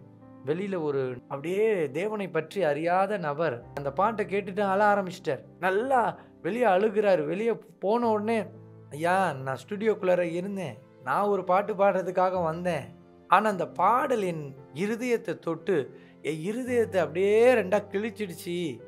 நான் தேவனை பற்றி அறியாத ஒரு நபர். அவரோட நான் கொஞ்சம் நேரம், கிட்டத்தட்ட ஒரு 2 மணி நேரம் அவரோட இயேசு கிறிஸ்துவை பற்றி ஒரு சுவிசேஷம் சொல்லி அந்த குறிப்பிட்ட ஸ்டுடியோவில் இருந்து நான் வெளியே வரும்போது அவர் சொன்னார், இந்த பாடல் என்னை மாற்றினது. நான் இயேசு கிறிஸ்துவை சொந்த இரட்சகராய் ஏற்றுக்கொள்ளுகிறேன், எனக்காக நீங்கள் ஜெபித்து கொள்ள வேண்டும் என்று சொல்லி. இது கிட்டத்தட்ட பல ஆண்டுகளுக்கு முன்பதாக நடந்த ஒரு சாட்சியாய் இருக்கிறது. பாருங்க, அபிஷேகம் ஒரு மனிதனை தொட்டு பலப்படுத்தி கிறிஸ்துவுக்குள்ளாக இழுத்து கொண்டு வரும். அபிஷேகம் இல்லாமைய நம்ம என்ன பண்ணக்கூடாது, கொண்டு வரக்கூடாது. அதனால தான் இங்கே வேதம் சொல்லுது, கிறிஸ்துவுக்கும் பேலியாளுக்கும் இசைவேது, அவிசுவாசியுடனே விசுவாசிக்கு பங்கேது. அதாவது கிறிஸ்துவை பற்றி விசுவாசம் இல்லாத ஒரு நபர், அவர்கள் அவிசுவாசிகள் என்று சொல்லி அர்த்தம். கிறிஸ்துவை பற்றி விசுவாசம் உள்ளவர்கள் எப்படி இருப்பாங்க, பரிசுத்தமான காரியத்தை செய்வார்கள், தேவனுடைய வார்த்தைக்கு அப்படியே கீழ்ப்படியக்கூடியவர்களாய் இருப்பார்கள், தாழ்மையுள்ளவர்களாய் இருப்பார்கள். அப்ப அவிசுவாசியை பார்த்து அவிசுவாசிகள் செய்யக்கூடிய காரியத்தை ஒரு விசுவாசி செய்வானே ஆனால். இப்ப அவிசுவாசியை குறித்து நம்ம பார்க்கும் பொழுது, இப்ப இன்ஸ்டாகிராம்ல டான்ஸ் ஆடி ஒரு வீடியோ போடுறாங்க நினைச்சுப்போமே, நீ ஒரு கிறிஸ்துவ விசுவாசி, நீ டான்ஸ் ஆடி இன்ஸ்டாகிராமில் ஒரு வீடியோ போட்டினா ஆண்டவர் என்ன கேட்பாரு, கிறிஸ்துவுக்கும் பேலியாளுக்கும் இசைவேது கேட்பாரா, கேட்க மாட்டாரா? அவிசுவாசியுடனே விசுவாசிக்கு பங்கேது. இன்னைக்கு நிறைய பேர் ஜெபிப்பதற்காக வருவது உண்டு. எங்கள்கிட்ட ஜெபிப்பாங்க, பேய்கள்லாம் துரத்துவோம். சில நேரம் அவங்க நம்பர்லாம் வாட்ஸ்அப்பில் சேவ் ஆகிருக்கும். திடீர்னு சும்மா ஒரு நாள் உட்காந்து வாட்ஸ்அப்பை நம்ம ஓப்பன் பண்ணும்போது சில டிபி, சில ஸ்டேட்டஸ்லாம் பார்த்தா சினிமா நடிகர்களுடைய ஸ்டேட்டஸு, இன்னும் சினிமா வசனங்கள், சினிமா பாடல்கள், இன்னும் உலக பிரகாரமான காரியங்கள்லாம் ஸ்டேட்டஸாக வச்சுருப்பாங்க. நான் அப்போ என் மனைவியை பார்த்து சொல்லுவேன், இவங்களுக்கு ரொம்ப போராடி நம்ம பிசாசு தோற்றணும்ல, அடுத்த முறையும் பிசாசு அட்டாக் பண்ணி தானே வந்தாங்க. அப்போ நான் சொல்லிடுவேன் டிபியை பார்த்து, இது பேலியாளின் குணாதிசயம். அதாவது கிறிஸ்துவுக்கும் பேலியாளுக்கும் இசைவில்லை. அதனால அவிசுவாசியா இருக்கிறதுனால, உலக பிரகாரமா இருக்கிறதுனால பேய் துரத்துறது கஷ்டம். எங்க போனாலுமே இதுக்கு பேய் துரத்த முடியாது. இது 40 இடத்துக்கு 400 முறை சுத்திக்கிட்டே தான் இருக்கும். 80 வயசுல அதே மாதிரி இது இறந்து போயிடும், வேற வழியே இல்லை. ஏன் அப்படின்னா, இது ஒரு ஜோடிக்கப்பட்ட இருதயம் வச்சிருக்குது. என்ன ஜோடிக்கப்பட்ட இருதயம்? அவிசுவாசமான ஒரு இருதயம். நீங்களும் நானும் ஒரு விசுவாசியாய் இருந்தால், எதை வைத்து ஒரு தேவ பிள்ளையை வேதம் விசுவாசி என்று சொல்லி சொல்லும்? நாம எப்படி வேதத்தை பின்பற்றி வேத பிரகாரமாய் நடக்கிறோமோ அதை வைத்து தான் நீங்களும் நானும் விசுவாசி. விசுவாசமாக இருக்கிறேன்னா அப்படியே நம்பிக்கையாக இருக்கும், உடனே எனக்கு இது நடக்கும், அது மாதிரி ஒரு லாஜிக் வச்சுக்கிறீங்க. விசுவாசத்துக்கு தனியாக விசுவாசமாக இருக்கிறீங்களா, ஜோமல்லமா அப்படின்னா இயேசு கிறிஸ்துவை நீங்கள் பின்பற்றுகிறவர்களாய் இருந்து வசனத்தை காத்து கொண்டு நடக்கிறவர்களாய் இருக்கிறீர்களா என்பதுதான் கேள்வி. அதுதான் விசுவாசம். அந்த விசுவாசம் இல்லை அப்படின்னா பிசாசுடைய அட்டாக் வருங்க. ஒரு வீட்டில் என்ன ஆச்சு அப்படின்னா பிசாசுடைய அட்டாக், அந்த பையனுக்கு பிசாசு அட்டாக் பண்ணுச்சுன்னா நேராக தீயில விழுந்துருவான், நேராக தண்ணியில் விழுந்துருவான். அவங்க அப்பாவுக்கு ரொம்ப சோகமாக இருந்தது. என்னடா இது, இந்த பிசாசை துரத்தவே முடியலையேன்னு சொல்லி ஃபீல் பண்ணார். இது எப்போ நடந்தது அப்படின்னா கர்த்தராகிய இயேசு கிறிஸ்து இருந்த காலத்திலே நடந்தது. அப்போது இதை குறித்து நம்ம பின்னாடி பார்க்க போகிறோம். அந்த கர்த்தராகிய இயேசு கிறிஸ்து இருந்த காலத்தில் எதனால அந்த மனுஷனுக்குள்ளார அந்த பையனுக்குள்ளார பிசாசு வந்ததுன்னா அவிசுவாசத்தினால பிசாசு வந்தது. சரி, அவிசுவாசத்தை குறித்து முதலாவது ஒரு கிறிஸ்துவ விசுவாசி எச்சரிக்கையாக இருக்க வேண்டும். எபிரேயர் 3:12 நம்ம வாசிக்கும் பொழுது வேதம் சொல்லுது, சகோதரரே, ஜீவனுள்ள தேவனை விட்டு விலகுவதற்கு ஏதுவான அவிசுவாசம் உள்ள பொல்லாத இருதயம் உங்களில் ஒருவனுக்குள்ளும் இராதபடிக்கு நீங்கள் எச்சரிக்கையாயிருங்கள். எப்பொழுது ஒரு தேவ பிள்ளை ஜீவனுள்ள தேவனை விட்டு விலகுவார்கள் என்று சொல்லி பார்த்தா, உலக ஆசை வரும் பொழுது தான் ஜீவனுள்ள தேவனை விட்டு விலகுவார்கள்.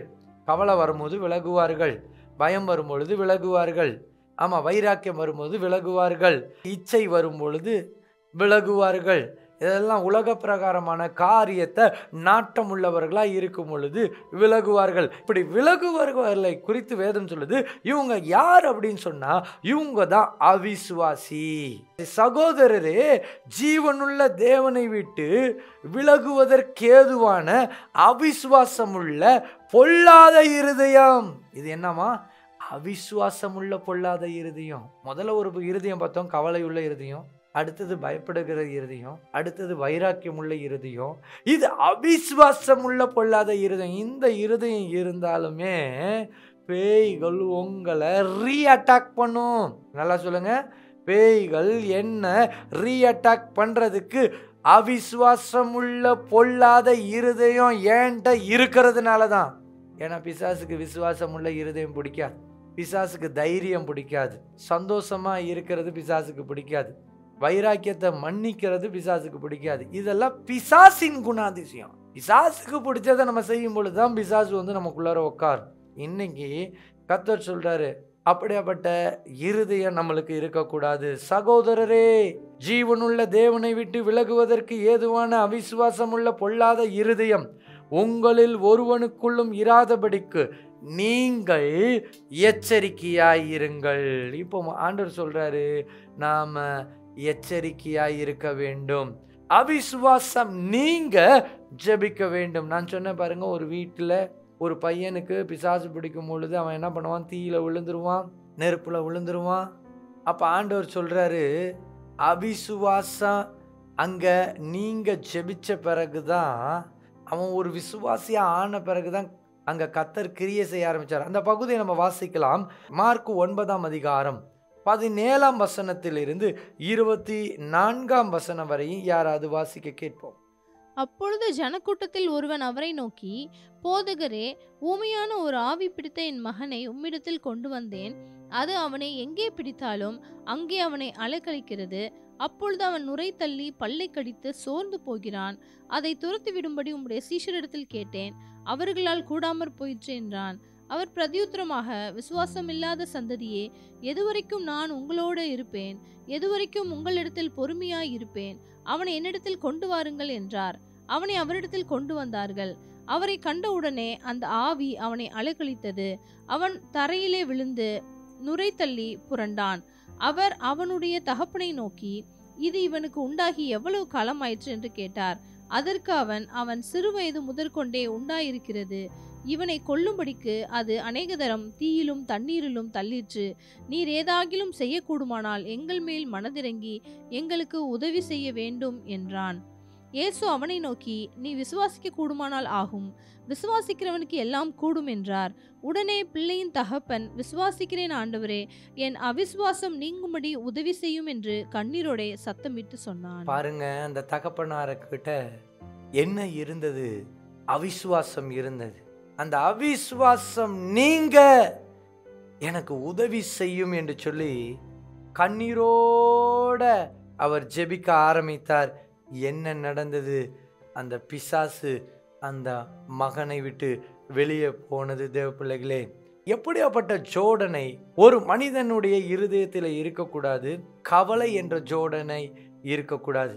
இப்போ முதலாவது கர்த்தர் சொல்றார், கவலையை நீக்கி தேவனை தேடுங்கள். இரண்டாவது, பயத்தை நீங்கள் எடுத்து போடுங்கள், பயம் என்ற ஜோடனை. மூன்றாவது, வைராக்கியத்தை எடுத்து போட்டு மற்றவர்களை நீங்கள் மன்னியுங்கள். நான்காவது, அவிசுவாசத்தை குறித்து எச்சரிக்கையாய் இருந்து அவிசுவாசம் நீங்க ஜெபியுங்கள். தேவ பிள்ளைகளே,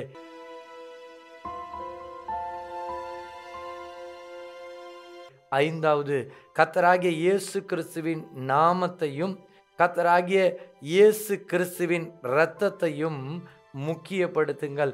அப்பொழுது என்ன நடக்கும் அப்படின்னு சொல்லி பார்த்தீங்கன்னா, உங்கள்கிட்ட இருக்கிற பொல்லாத பிசாசின் கிரியை அது மீண்டுமாய் உங்களை அட்டாக் பண்ணாமல் அது உங்களை விட்டு வெளியே போயிடும். தேவ பிள்ளைகளே, இன்றைக்கி நிறைய பேருக்கு ஒரு கேள்விக்குறி இருக்கும். சரி பாஸ்டர், நாங்கள் இதை ஃபாலோ பண்ணுறோம், இன்னும் நாங்கள் இதை என்ன பண்ணணும் அப்படின்னு சொல்லி சிலருக்கு கேள்விக்குறி இருக்கும். தேவ பிள்ளைகளே, சரி இன்னும் நீங்கள் என்ன பண்ணணும்? கடைசியாக இந்த பாயிண்ட்டை நான் ஓரலாக சொல்கிறதுக்கு ஆசைப்பட்றேன். இப்போ ஒரு அமாவாசை வருது, இல்லை பௌர்ணமி வருது. அட்டாக் வந்து பார்த்திங்கன்னா அமாவாசைக்கு ஒரு 2 நாளைக்கு முன்னாடி 3 நாளைக்கு முன்னாடியே அட்டாக் ஸ்டார்ட் ஆக ஆரம்பிச்சிடும். சிலருக்கு பௌர்ணமிக்கு முன்னாடி 2 நாளைக்கு முன்னாடியே அட்டாக் ஸ்டார்ட் ஆக ஆரம்பிக்கும். அப்போ பில்லி சூனிய ஆவியோடைய கிரியைகள் இப்படி தான் வரும். சிலருக்கு அமாவாசை நைட் அட்டாக் பண்ணும், இல்லை அமாவாசை நடக்கிற டைமில் அட்டாக் பண்ணும், இல்லை பௌர்ணமி நடக்கிற டைமில் அட்டாக் பண்ணும். அப்போ நீங்கள் என்ன பண்ணணும், எப்படி ஜெபிக்கணும் அப்படின்னு சொல்லி நீங்கள் கேள்வி கேட்கலாம். நீங்கள் எப்படி ஜெபிக்கணும் அப்படின்னா, அமாவாசை வருது அப்படின்னா அதற்கு முன்னாடி 2 நாளைக்கு முன்னாடியே குடும்பமாக உபவாசிச்சிடணும். இந்த மாதிரி கட்டுக்களில் இருக்கிறவங்க சும்மா ஏதோ ஒரு வேலை உபவாசித்து சாயந்தரம் வந்து ஜெபிக்கிறேன் அப்படிலாம் வந்து சில ஆவிகள் வந்து வெளியே போகாது. சில ட்ரைனிங் வேணும் உங்களுக்கு. அப்போ குடும்பத்தில் நிறைய அட்டாக் இருக்குது அப்படின்னா நான் என்ன பண்ணணும், எப்படி ஜெபிக்கணும் அப்படின்னு கேட்டிங்கன்னா, முதலாவது நீங்கள் எப்படி ஜெபிக்கணும்னா, இந்த மாதிரியாக இருக்கும் பொழுது இந்த பௌர்ணமிக்கு முன்னாடி 2 டேஸ்க்கு முன்னாடி ஃபுல் ஃபாஸ்டிங் போட்டு உங்கள் வீட்டில் 7 to 10 hours ப்ரேயரில் இருக்கணும். எல்லாரும் எப்படி ப்ரேயரில் இருக்கணும், எப்படி ப்ரேயரில் இருக்கலாம் அப்படின்னு சொல்லி என்கிட்ட கேட்டிங்க அப்படின்னா, ஃபஸ்ட்டு உங்களை அட்டாக் பண்ணுற பிசாசு என்ன விதமான ஆவி, எப்படி அதை அட்டாக் பண்ணுது, இதெல்லாம் நீங்கள் பார்க்கணும். ஃபஸ்ட்டு உங்கள்கிட்ட என்ன வேணும் அப்படின்னா, பரிசுத்த ஆவியின் அக்கினி உங்கள் வீட்டில் இறங்கணும், உங்களுக்குள்ளார இறங்கணும். அப்போ நீங்கள் என்ன பண்ணலாம், இந்த மாதிரி உபவாச நாட்களில் 10 மணி நேரம் இல்லை 7 மணி நேரம் நீங்கள் தொடர் ஜெபத்தை நீங்கள் செய்யலாம். இந்த ஜெபத்தை எப்படி பண்ணலாம் அப்படின்னு கேட்டிங்கன்னா, இப்போ காலையில் ஒரு 10 மணிக்கு நீங்கள் ஜெபத்தில் உட்கார்றீங்கன்னா ஒரு பாடல் பாடி ஸ்தோத்திரம் பண்ணுங்கள். அதற்கு முன்னாடி பாவ அறிக்கை செய்து எல்லாரும் குடும்பமாய் கைகோர்த்து பாவ அறிக்கை செய்து, ஆண்டவரே எங்களை நீங்கள் பரிசுத்தப்படுத்துங்க. உங்களுடைய ஹார்ட் லகுவாயிரும். உங்கள் ஹார்ட்டில் ஜோடனை உள்ள ஹார்ட்டோடு இதை பண்ணிங்கன்னா அட்டாக் ஆகும். அப்போ ஜோடனை இல்லாத ஹார்ட்டாக உங்களுடைய ஹார்ட்டு வச்சுக்கிட்டு உங்கள் ஹார்ட்டில் ஒரு கவலையும் இருக்கக்கூடாது. நல்லா ஃப்ரீ ஆக்கிக்குங்க. பரவாயில்ல, ஒரு 3 நாள் ஸ்பெண்ட் பண்ணுறதுனால தப்பு கிடையாது, இல்லை தானே? சில பேர்லாம் நான் 21 நாளே நான் ஜெபிக்க வச்சுருக்கேன், டெலிவரி ஆகியிருக்காங்க. சில பேர் 7 நாள் ஜெபிக்க வச்சுருக்கேன், டெலிவரி ஆகியிருக்காங்க. இப்போ நேரலையா பார்த்துட்ருக்க உங்களுக்கு நான் சொல்கிறேன், நீங்கள் ஒரு டெசிஷன் எடுங்க. அப்போ இது வந்து ரொம்ப ரொம்ப இந்த 3 நாட்கள் டிசிப்ளினாக நீங்கள் வந்து உட்காரதுக்கு டைம் நீங்கள் வச்சுக்கணும். பாருங்கள், அப்போ 7 hours நீங்கள் வந்து வச்சுக்கிறீங்க, இல்லை 10 hours வச்சுக்கிட்டா நீங்கள் எப்படி நீங்கள் ஜெபம் பண்ணால் முதல்ல பாவ அறிக்கை ஜெபிச்சு எல்லாம் நல்லா கையை கோர்த்து நல்லா மன்னிப்பு கேட்டு நல்லா ஜெபிச்சுட்டு ஆண்டவரோடு நீங்கள் ஒப்புரவாகிறதுக்கு பாருங்கள். ஒப்புரவாகிட்டு அதுக்கப்புறம் வந்து ஒரு நல்ல துதி பாடலை பாடி அவரை துதிங்க. அப்புறம் ஒரு 3 அதிகாரத்தை பொறுமையாக எல்லாரும் தனித்தனியாய் உட்கார்ந்து அதை தியானிங்க. இல்லைன்னா ஒருத்தவங்க அதை படிக்க எல்லாரும் அதை கேட்டு நீங்கள் பிரயோஜனப்படுத்திக்கலாம். ஆனாலும் தியானிக்கிற விஷயத்தில் ஒரு பெரிய பலன் கிடைக்கும் உங்களுக்கு. அப்போது நீங்கள் என்ன பண்ணுங்கள், ஒரு 3லேருந்து 5 அதிகாரத்தை குடும்பமாய் அந்தந்த இடத்துல உட்காந்து முழங்கால் படிட்டு அதை தியானிக்க ஆரம்பிங்க. தியானிக்க ஆரம்பிச்சிங்க அப்படின்னா சிலருக்கு பலவீனமான நபருக்கு தூக்கம் வரும். அப்போ சில பிசாசு அலைக்கழிக்க ஆரம்பிக்கும். சில ஆவிகள் அதை செய்ய விடாது. சண்டையெல்லாம் வர மாதிரியெல்லாம் அதெல்லாம் முன்கூட்டியே நீங்கள் கட்டிடணும். அதுக்கப்புறம் நீங்கள் என்ன பண்ணுங்க, இதை நீங்கள் செய்ய ஆரம்பிங்க. இப்போ 5 அதிகாரம் எல்லாரும் தியானிச்சிட்டிங்களா? அதுக்கப்புறம் ஒரு துதி பாடல் பாடுங்க. துதி பாடல் பாடி நல்லா முழங்கால் படிட்டு ஸ்தோத்திரம் பண்ணுங்க. நல்லா ஸ்தோத்திரம் பண்ணி கிருபையை கேளுங்க. தகுதி இல்லாதவனை தகுதிப்படுத்துகிற தேவன் அங்கே கிருபையை கொடுப்பார். அப்போ நீங்கள் அந்த கிருபையை கேட்கும் பொழுது அங்கே கிருபை இறங்கி வரும். அதுக்கப்புறம் நீங்கள் இப்போ டைமை நீங்கள் பார்த்தீங்கன்னா கிட்டத்தட்ட 2 hours ஓடி போயிருக்கும். சரி, அடுத்தது என்ன பண்ணணும்? அடுத்தது தண்ணி குடிக்கணும் அப்படின்னா தண்ணி குடிச்சிக்கும், ஒரு டம்ளர் குடிச்சிக்கலாம், தப்பு கிடையாது. தண்ணி குடிச்சிட்டு மறுபடியும் நீங்கள் என்ன பண்ணணும்? மறுபடியும் ஒரு துதி பாடல் பாடணும். அடுத்தது நீங்கள் என்ன பண்ணணும்? தேவனை நல்லா மகிமைப்படுத்துங்க. அப்புறம் கொஞ்ச நேரம் மறுபடியும் 5 அதிகாரம் நீங்கள் தியானிக்கலாம். அதுக்கு பிற்பாடு நீங்கள் என்ன ஸ்தோத்திர பலிகள் செய்யலாம். எப்படி ஸ்தோத்திர பலிகள் செய்யலாம்? நீங்கள் சாதாரணமாக எங்கள் பிதாவே உமக்கு ஸ்தோத்திரம் அதெல்லாம் புக்கில் எழுதுனதெல்லாம் ஓரமாக வச்சுருங்க. நல்ல சங்கீத புஸ்தகமாக எடுத்துக்கொள்ளுங்கள். சங்கீத புஸ்தகத்தை எடுத்துக்கொண்டு ஒரு 10 அதிகாரத்தை நீங்கள் வாசிக்கலாம். 10 அதிகாரம் அப்படின்னா இப்போது சங்கீதம் முதல் அதிகாரத்தில் முதல் வசனத்தை வாசிக்கிறீங்க. வாசிச்சுட்டு எல்லா குடும்பமாக சேர்ந்து ஸ்தோத்திரம் பண்ணுங்க. 2வது வசனத்தை வாசிக்கிறீங்க, எல்லாரும் சேர்ந்து குடும்பமாக ஸ்தோத்திரம் பண்ணுங்க. இப்படி நீங்கள் 10 அதிகாரத்திற்கு நீங்கள் ஸ்தோத்திரம் பண்ணும் பொழுது, அதாவது 10 வசனத்துக்கு நீங்கள் எத்தனை ஸ்தோத்திரம் பண்ணியிருப்பீங்க? 30 ஸ்தோத்திரம். அப்போ 100 வசனத்துக்கு நீங்கள் எத்தனை ஸ்தோத்திரம் பண்ணியிருப்பீங்க? 300 ஸ்தோத்திரம். கணக்கு வச்சுக்க வேணாம். இப்படி 10 அதிகாரம் ஸ்தோத்திரம் பண்ணிவிட்டு அப்புறம் நல்லா துதிச்சு அதுக்கப்புறம் தேவனிடத்தில் நீங்கள் பலனை கேட்டு ஜெபிங்க. அக்னியை கேட்டு ஜெபிங்க. பரிசுத்த ஆவியினால நிரம்பி ஜெபிங்க. கர்த்தருடைய இப்போ நான் பிரசங்கம் பண்ணிட்டு இருக்கும் போது பேயெல்லாம் ஆட ஆரம்பிக்குது. ஆண்டவர் எனக்கு காமிச்சிட்டு இருக்காரு. சரி, இப்போது நீங்கள் அந்த மாதிரி நீங்கள் செய்ய ஆரம்பித்த உடனே பேய்கள் உருள ஆரம்பிக்கும். உங்களுக்கு இருக்கிற கட்டுக்கள் அப்படியே வீரியங்கள் குறைய ஆரம்பிக்கும். எல்லா வெளிப்பாடுக்காக நீங்கள் ஜெபிக்க ஆரம்பிங்க. தேவனாகிய கர்த்தர் எந்த நபர் செய்தார்கள், யார் செய்தார்கள், எப்படி செய்தார்கள், அதெல்லாம் சொப்பனத்தில் வர ஆரம்பிச்சிடும். சொப்பனத்தில் வர ஆரம்பித்தோன்னே அதை வச்சு உடச்சி நீங்கள் ஜெபிக்க ஆரம்பிக்கலாம். இப்படி நீங்கள் உடச்சி ஜெபிக்கும் பொழுது 3 நாட்கள் உங்களுடைய வீட்டார் யாருமே பேசிக்கவே வேணாம். பேசுனா பிசாசு பிரச்சனை கொண்டு வரும். இப்போ 10 மணி நேரம் ஜெபிச்சு முடித்த உடனே நைட்டு தண்ணியை குடிச்சிட்டு ஸ்தோத்திரம் பண்ணி அவங்கவுங்க தண்ணி ஜெபம் பண்ணிட்டு படுத்து தூங்குங்க. அடுத்த நாள் அதிகாலை 4 மணிக்கு எந்திரிங்க. மறுபடியும் ஜெபத்தை ஸ்டார்ட் பண்ணுங்க. 10 மணி நேரம் ஜெபம். கேட்குறதுக்கு கொஞ்சம் கஷ்டமாக இருக்கும், ஆனால் ஈஸியாக விடுதலை ஆவீங்க. அதனால தான் இந்த சீக்கிரட்டை நான் உங்களுக்கு சொல்லி கொடுக்குறேன்.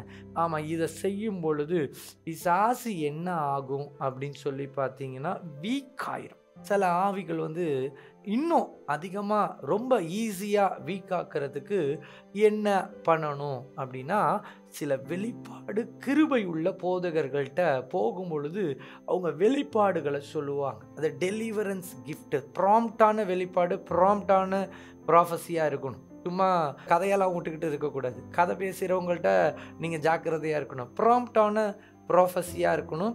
அப்போ அந்த ப்ராம்ப்டான ப்ராஃபஸியில் கரெக்டாக அவங்க தேவனுடைய தீர்க்க தரிசனத்தின் மூலமாய் எங்கே என்ன காரியம் இருக்குன்ற வெளிப்பாடு சொல்லிடுவாங்க. அப்போ அந்த காரியம் எங்கே உங்கள் வீட்டில் இருக்குன்ற வெளிப்பாடு வந்துடுச்சுன்னா பிசாசு ஆடி அதுவும் சொல்லிடும். சில டைம் அது சொல்லாது, இந்த தீர்க்க தரிசனம் சொன்னோன்னே அதை ஆடி சொல்லிடும். அப்போ என்ன நடக்கும் அப்படின்னா, நீங்கள் இந்த 3 நாட்கள் ஜெபிக்கும் பொழுது இல்லை 7 நாட்கள் ஜெபிக்கும் பொழுது ஜெப எண்ணெயை தண்ணியில் போட்டு அந்த பர்டிகுலர் இடத்துல மாத்திரம் ஜெப தண்ணி தெளிச்சிக்கிட்டு 7 மணி நேரம் 10 மணி நேரம் உபாசத்தோட குடும்பமாக உட்காந்து 3 நாளோ 7 நாளோ ஜெபிச்சிங்கன்னா, ஐ சேலஞ்ச் யூ யுவர் விச் கிராஃப்ட் 15 இயர்ஸாக இருந்தாலும் சரி, 20 இயர்ஸாக இருந்தாலும் சரி, 25 இயர்ஸாக இருந்தாலும் சரி, உடஞ்சிரும். என்ன அப்படி பார்க்குறீங்க? உடையும். ஆமாம், இதுக்கு குடும்பமாக ஒன்று சேரணும். குடும்பமாக ஒன்று சேராமல் ஒன்று பிரிஞ்சு போய் 3 மாத்திரம் ஜெபிச்சிட்டு இருக்கு அப்படின்னா போராட வேண்டிய ஒரு சூழ்நிலை வரும். இல்லை 2 பிரிஞ்சு போய் 1 மாத்திரம் ஜெபிச்சிட்டு இருந்ததுன்னா போராட வேண்டிய சூழ்நிலை வரும். ஆகையினால குடும்பத்தாருடைய வயிற்றில் இருக்கிற சர்ப்பத்தின் வித்துக்கள் எல்லாம் வெளியே வரணும்னு சொல்லி நீங்கள் ஜெபிக்கணும். நீங்கள் அதுக்கு கடமைப்பட்டிருக்கீங்க. அப்போது நீங்கள் அப்படி ஜெபிக்கும் பொழுது இந்த காரியங்களில் கர்த்தர் ஒரு பெரிய பிரேக் த்ரூவை கொடுப்பார், பெரிய விடுதலை கொடுப்பார். ஆமாம், இதெல்லாம் எல்லாராலையும் இப்படி பிரசங்கம் பண்ண முடியாது. இப்படியாப்பட்ட காரியங்கள்லாம் அனுபவம் உள்ளவர்கள் மாத்திரம்தான் பிரசங்கம் செய்ய முடியும். சிலர் யூடியூப்லாம் எல்லாமே இருந்திருக்கலாம், அனுபவம் வாய்ந்தவங்க நிறைய பேர் இருக்கிறாங்க, போதகர்கள்லாம். ஆமாம், நல்ல பழைய போதகர்கள் எல்லாம் வல்லமையான நிறைய போதகர்களாக இருக்கிறாங்க. அதனால் அனுபவம் உள்ள நல்ல கிருபை பெற்றவர்கள், தீர்க்க தரிசன வரம் பெற்றவர்கள், பிசாசுகளை துரத்தக்கூடிய கிருபை பெற்றவர்கள்ட்ட நீங்கள் ஜெபிக்கும் பொழுது ஆண்டவர் இந்த காரியத்தை செய்ய அவர் வல்லமை உள்ளவராக இருக்கிறார். என்னோட இந்த கடைசி நேர ஜெபத்தில் நீங்கள் எல்லாம் சேர்ந்து ஜெபிக்க போகிறீங்க. அதுக்கு முன்னாடி ஆண்டவர் ஒரு வெளிப்பாடு கொடுக்குறார். எனக்கு முன்னாடி ஸ்க்ரீனில் எனக்கு விரோதமாக என்னடா பில்லி சூனியத்தை பற்றி சொல்லித்தரான்னு சொல்லி ஒரு 5 மந்திரவாதி ஸ்க்ரீனை பார்த்து மந்திரம் செஞ்சிட்ருக்கான். நான் உன்னைய பார்த்து தான் சொல்கிறேன், சரியா? என்னடா ஸ்டன்னா பார்க்குறியா? உன்னை பார்த்து தான் சொல்கிறேன். எனக்கு முன்னாடி நீ 5 மந்திரவாதி ஜீவன் தப்ப ஓடி போயிருன்னு சொல்லி நான் ஒரு எச்சரிப்பை கொடுத்துட்டு நான் இந்த செய்தியை முடிச்சுட்டு நான் ஜெபிக்க போகிறேன். ஆவியானவர் பலத்த காரியம் செய்ய வல்லமை உள்ளவர். இந்த ஊழியத்துக்கு விரோதமாய் விளையாடுவதை நிறுத்தி கொண்டு வாளை சுருட்டி கொண்டு ஓடுவது நல்லது. இல்லை என்றால் தேவனுடைய நியாய தீர்ப்பை பார்க்க வேண்டிய ஒரு சூழ்நிலையிலே தள்ளப்படுவீர்கள் என்பதை தாழ்மையுடன் நான் கேட்டுக்கொள்கிறேன். ஜெபிக்கலாம்ல, கண்ணை மூடி ஜெபம் பண்ணுவோம். ஆண்டவரை நோக்கி பார்த்து, Holy Spirit, right now, Lord, in the name of Jesus, hallelujah, thank you Lord, thank you Lord, thank you Lord. ஆவியானவருடைய பலத்த கரம் இப்பொழுது இயேசு கிறிஸ்துவின் நாமத்தினாலே ஆண்டவரே ராஜா ஒவ்வொரு இடத்திலையும் இறங்கி வரட்டும் என்று சொல்லி நான் ஜெபிக்கிறேன். கர்த்தராகிய இயேசு என்னும் நாமத்தினாலே ஆவியானவருடைய வல்லமை, ஆவியானவருடைய அக்கினி, பட்டயம் ஏந்திய தேவதூதர்கள் இயேசுவின் நாமத்தினாலே இப்பொழுது ஆண்டவரை கடந்து வரட்டும் என்று சொல்லி இயேசுவின் நாமத்தினாலே நான் ஜெபிக்கிறேன். அப்பா ராஜா, இப்பொழுதே எல்லா மந்திரவாத கிரியைகள், கட்டுக்கள் எல்லாம் நசுரேனாகிய இயேசுவின் நாமத்தினாலே இப்பொழுதே உடைந்து போகட்டும் என்று சொல்லி ஜெபிக்கிறேன். I command in the name of Jesus Christ, எல்லா வலு சர்ப்ப ஆவிகள் இப்பொழுது எரிஞ்சு வெளியே வா. கர்த்தராகிய இயேசுவின் நாமத்தினாலே நான் கட்டளை கொடுக்கிறேன். I command in the name of Jesus, எல்லாம் எரிஞ்சு செயலிழந்து நிர்மூலமாகட்டும் என்று சொல்லி கர்த்தராகிய இயேசுவின் நாமத்தினாலே நான் ஜெபிக்கிறேன். எல்லா அந்தகார வல்லமைகளின் கிரியைகள், எல்லா அசுத்த ஆவியின் கிரியைகள் இப்பொழுது எரிஞ்சு போகட்டும், இப்பொழுது எரிஞ்சு போகட்டும். ஆங்காங்கே சேனை சேனையாய் தேவதூதர்கள் கூட்டம் இறங்கி கொண்டிருக்கிறது. ஆங்காங்கே சேனை சேனையாய் தேவதூதர்கள் கூட்டம் இறங்கி கொண்டிருக்கிறது. இப்பொழுதே எல்லா கிரியைகளும் எரிஞ்சு நிர்மூலமாகி கொண்டிருக்கிற தயவுக்காக நான் நன்றி செலுத்துகிறேன். இப்பொழுதே எரிஞ்சு போவதாக, எல்லாம் எரிஞ்சு போகட்டும்.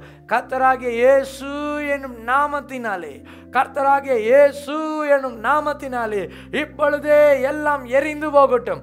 ஆவியானவருடைய பலத்த கரம் இப்பொழுது ஒவ்வொரு இடத்திலும் இறங்கி கிரியை செய்யட்டும் என்று சொல்லி நான் ஜெபிக்கிறேன். ஹல்லேலூயா. Thank you Lord, thank you Jesus.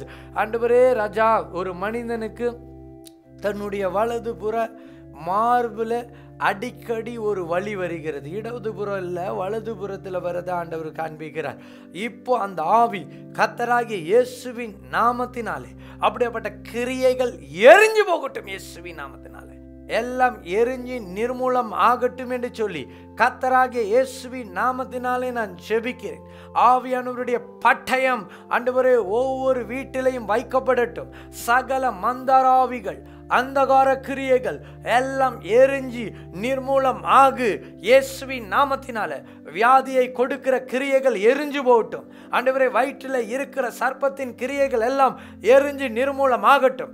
இப்பொழுதே எரிஞ்சு போகட்டும். இயேசுவின் நாமத்தினால எல்லாம் எரிஞ்சு செயலிழந்து நிர்மூலம் ஆகு. இயேசுவின் நாமத்தினாலே ஒரு வல்லமை இறங்கட்டும் சொல்லி நான் ஜெபிக்கிறேன்.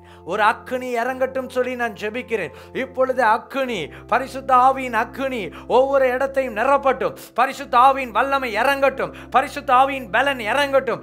எல்லா அந்தகார கிரியைகள் எல்லாம் எரிஞ்சு செயலிழந்து நிர்மூலமாக என்று சொல்லி கர்த்தராகிய இயேசுவின் நாமத்தினாலே நான் ஜெபிக்கிறேன் அப்பா ராஜா. யார் யாருக்கு சரும பிரச்சனைகளை ஆண்டவரே பலவீனம் இருக்கிறதோ அது இப்பொழுதே எரிந்து போகட்டும், சுகமாக. I command in the name of Jesus be heal. ஆண்டவரே கர்ப்பப்பையில இருக்கிற பிரச்சனைகள் மாறட்டும். ஆண்டவரே ராஜா கர்ப்பப்பையில இருக்கிற கட்டிகள் ஆண்டவரே எரிஞ்சு போகட்டும்.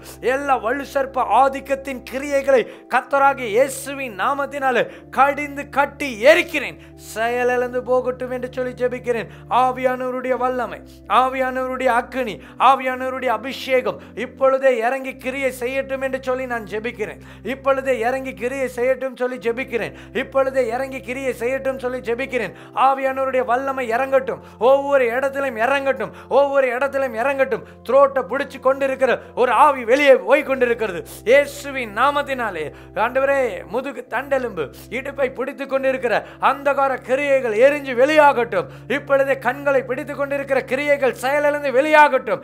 Right now in the name of Jesus. அந்தரங்க உறுப்புகளை பிடித்துக் கொண்டிருக்கிற கிரியைகள் எல்லாம் எரிஞ்சு வெளியாகி இயேசுவின் நாமத்தினாலே. Right now I command in the name of Jesus. இயேசுவின் நாமத்தினாலே கர்த்தருடைய வல்லமை இறங்கி கிரியை செய்யட்டும். இயேசு கிறிஸ்து எனும் நாமத்தினாலே கர்த்தருடைய அபிஷேகம் இறங்கி கிரியை செய்யட்டும். என் தேவன் இறங்கி கிரியை செய்வீராக. இப்பொழுதே பலத்த காரியத்தை செய்யும்படியாய் நான் ஜெபிக்கிறேன் அப்பா ராஜா. என் தேவன் நீர் அப்படி செய்து கொண்டு இருக்கிற தயவுக்காக, நீர் விடுதலை கொடுத்து கொண்டிருக்கிற தயவுக்காக உமக்கு கோடி கோடி நன்றி. சகல கிரியைகளும் எரிஞ்சி செயலிழந்து போகட்டும் அப்பா. குழந்தை பாக்கியம் இல்லாதவர்களுக்கு இயேசுவின் நாமத்தினாலே நீர் குழந்தை பாக்கியத்தை கொடுப்பீராக. வேலை இல்லாதவர்களுக்கு வேலை இல்லாமையின் கட்டை உண்டாக்குற கிரியைகள் உடைஞ்சு போகட்டும் இயேசுவின் நாமத்தினாலே. கர்த்தராகிய தேவ நீர் இறங்கி கிரியை செய்வீராக. நீர் அப்படி செய்ய போகிற தயவுக்காக உமக்கு கோடான கோடி நன்றி. உம்முடைய அபிஷேகம் இறங்கட்டும் என்று சொல்லி ஜெபிக்கிறேன். உம்முடைய வல்லமை இறங்கட்டும் என்று சொல்லி ஜெபிக்கிறேன். யாரெல்லாம் தண்ணீரை வைத்துக் கொண்டு ஜெபிக்கிறார்களோ அந்த தண்ணீரை இயேசு கிறிஸ்துவின் நாமத்தினாலே, இயேசு கிறிஸ்துவின் இரத்தமாய் அக்கினியாய் இப்பொழுதே மாற்றும். அந்த தண்ணீரை இயேசுவின் இரத்தமாய் அக்னியாய் இப்பொழுதே மாற்றுவீராக. என் தேவன் நீர் அப்படி செய்கிற தயவுக்காக ஸ்தோத்திரம். உடைய கிருபை உள்ள கரத்திலே நான் ஒப்பு கொடுக்கிறேன். எல்லாரும் என்னோட சேர்ந்து ஜெபம் பண்ணுவீங்களா? இந்த ஊழியத்துக்கு விரோதமாய் செயல்படும் எல்லா மந்திரவாத கிரியைகள் எல்லாம் அழிஞ்சு போட்டுன்னு சொல்லி என்னோட சேர்ந்து ஜெபம் பண்ணுங்க.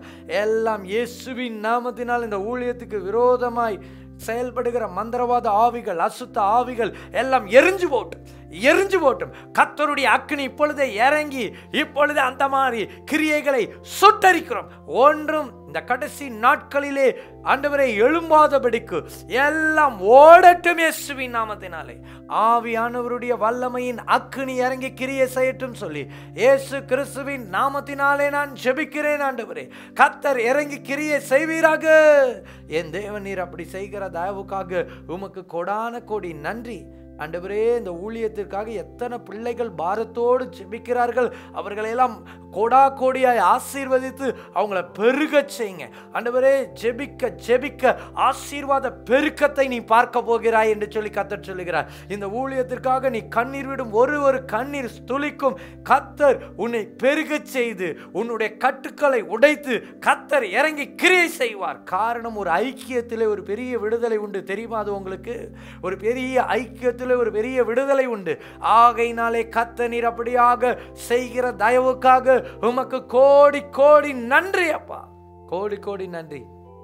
ஒவ்வொரு பிள்ளைகளையும் தனித்தனியா ஆசீர்வதித்து அவர்களை தேவ பலத்தினாலே நீ நிரப்பும்படியாய் நான் ஜெபிக்கிறேன். ஆண்டவரே கர்த்தர் நீர் அப்படி செய்ய போகிற தயவுக்காக உமக்கு கோடான கோடி நன்றி. ஆண்டவரே ராஜா உம்முடைய கிருபையுள்ள கரம் ஒவ்வொருவரோடு கூட இருந்து தாங்கி வழி நடத்தட்டும் என்று சொல்லி நான் ஜெபிக்கிறேன்.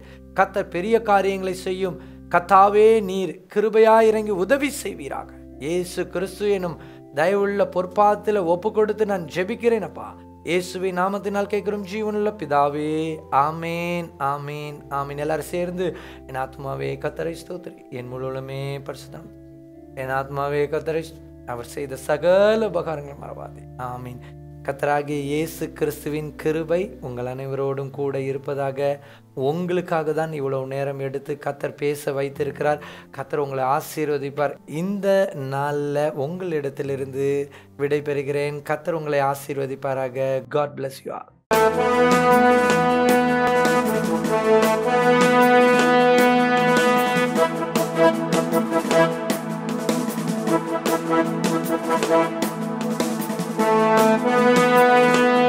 மனிதனுக்கு மந்திரவாத பாதிப்பு இருக்குமானால் 13 அறிகுறிகள் இருக்கும்.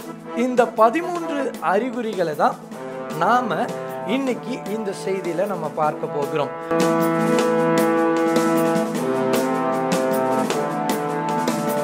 இன்று மந்திரவாதம் எப்படி செய்கிறார்கள், இன்னைக்கு நிறைய கிறிஸ்தவர்களுக்கு இது தெரியாததுனால ஒரு ஹிண்டா நான் இன்னைக்கு இந்த பிரசங்கத்தை கொடுக்க ஆயத்தமா வந்திருக்கிறேன் தேவ பிள்ளைகளே.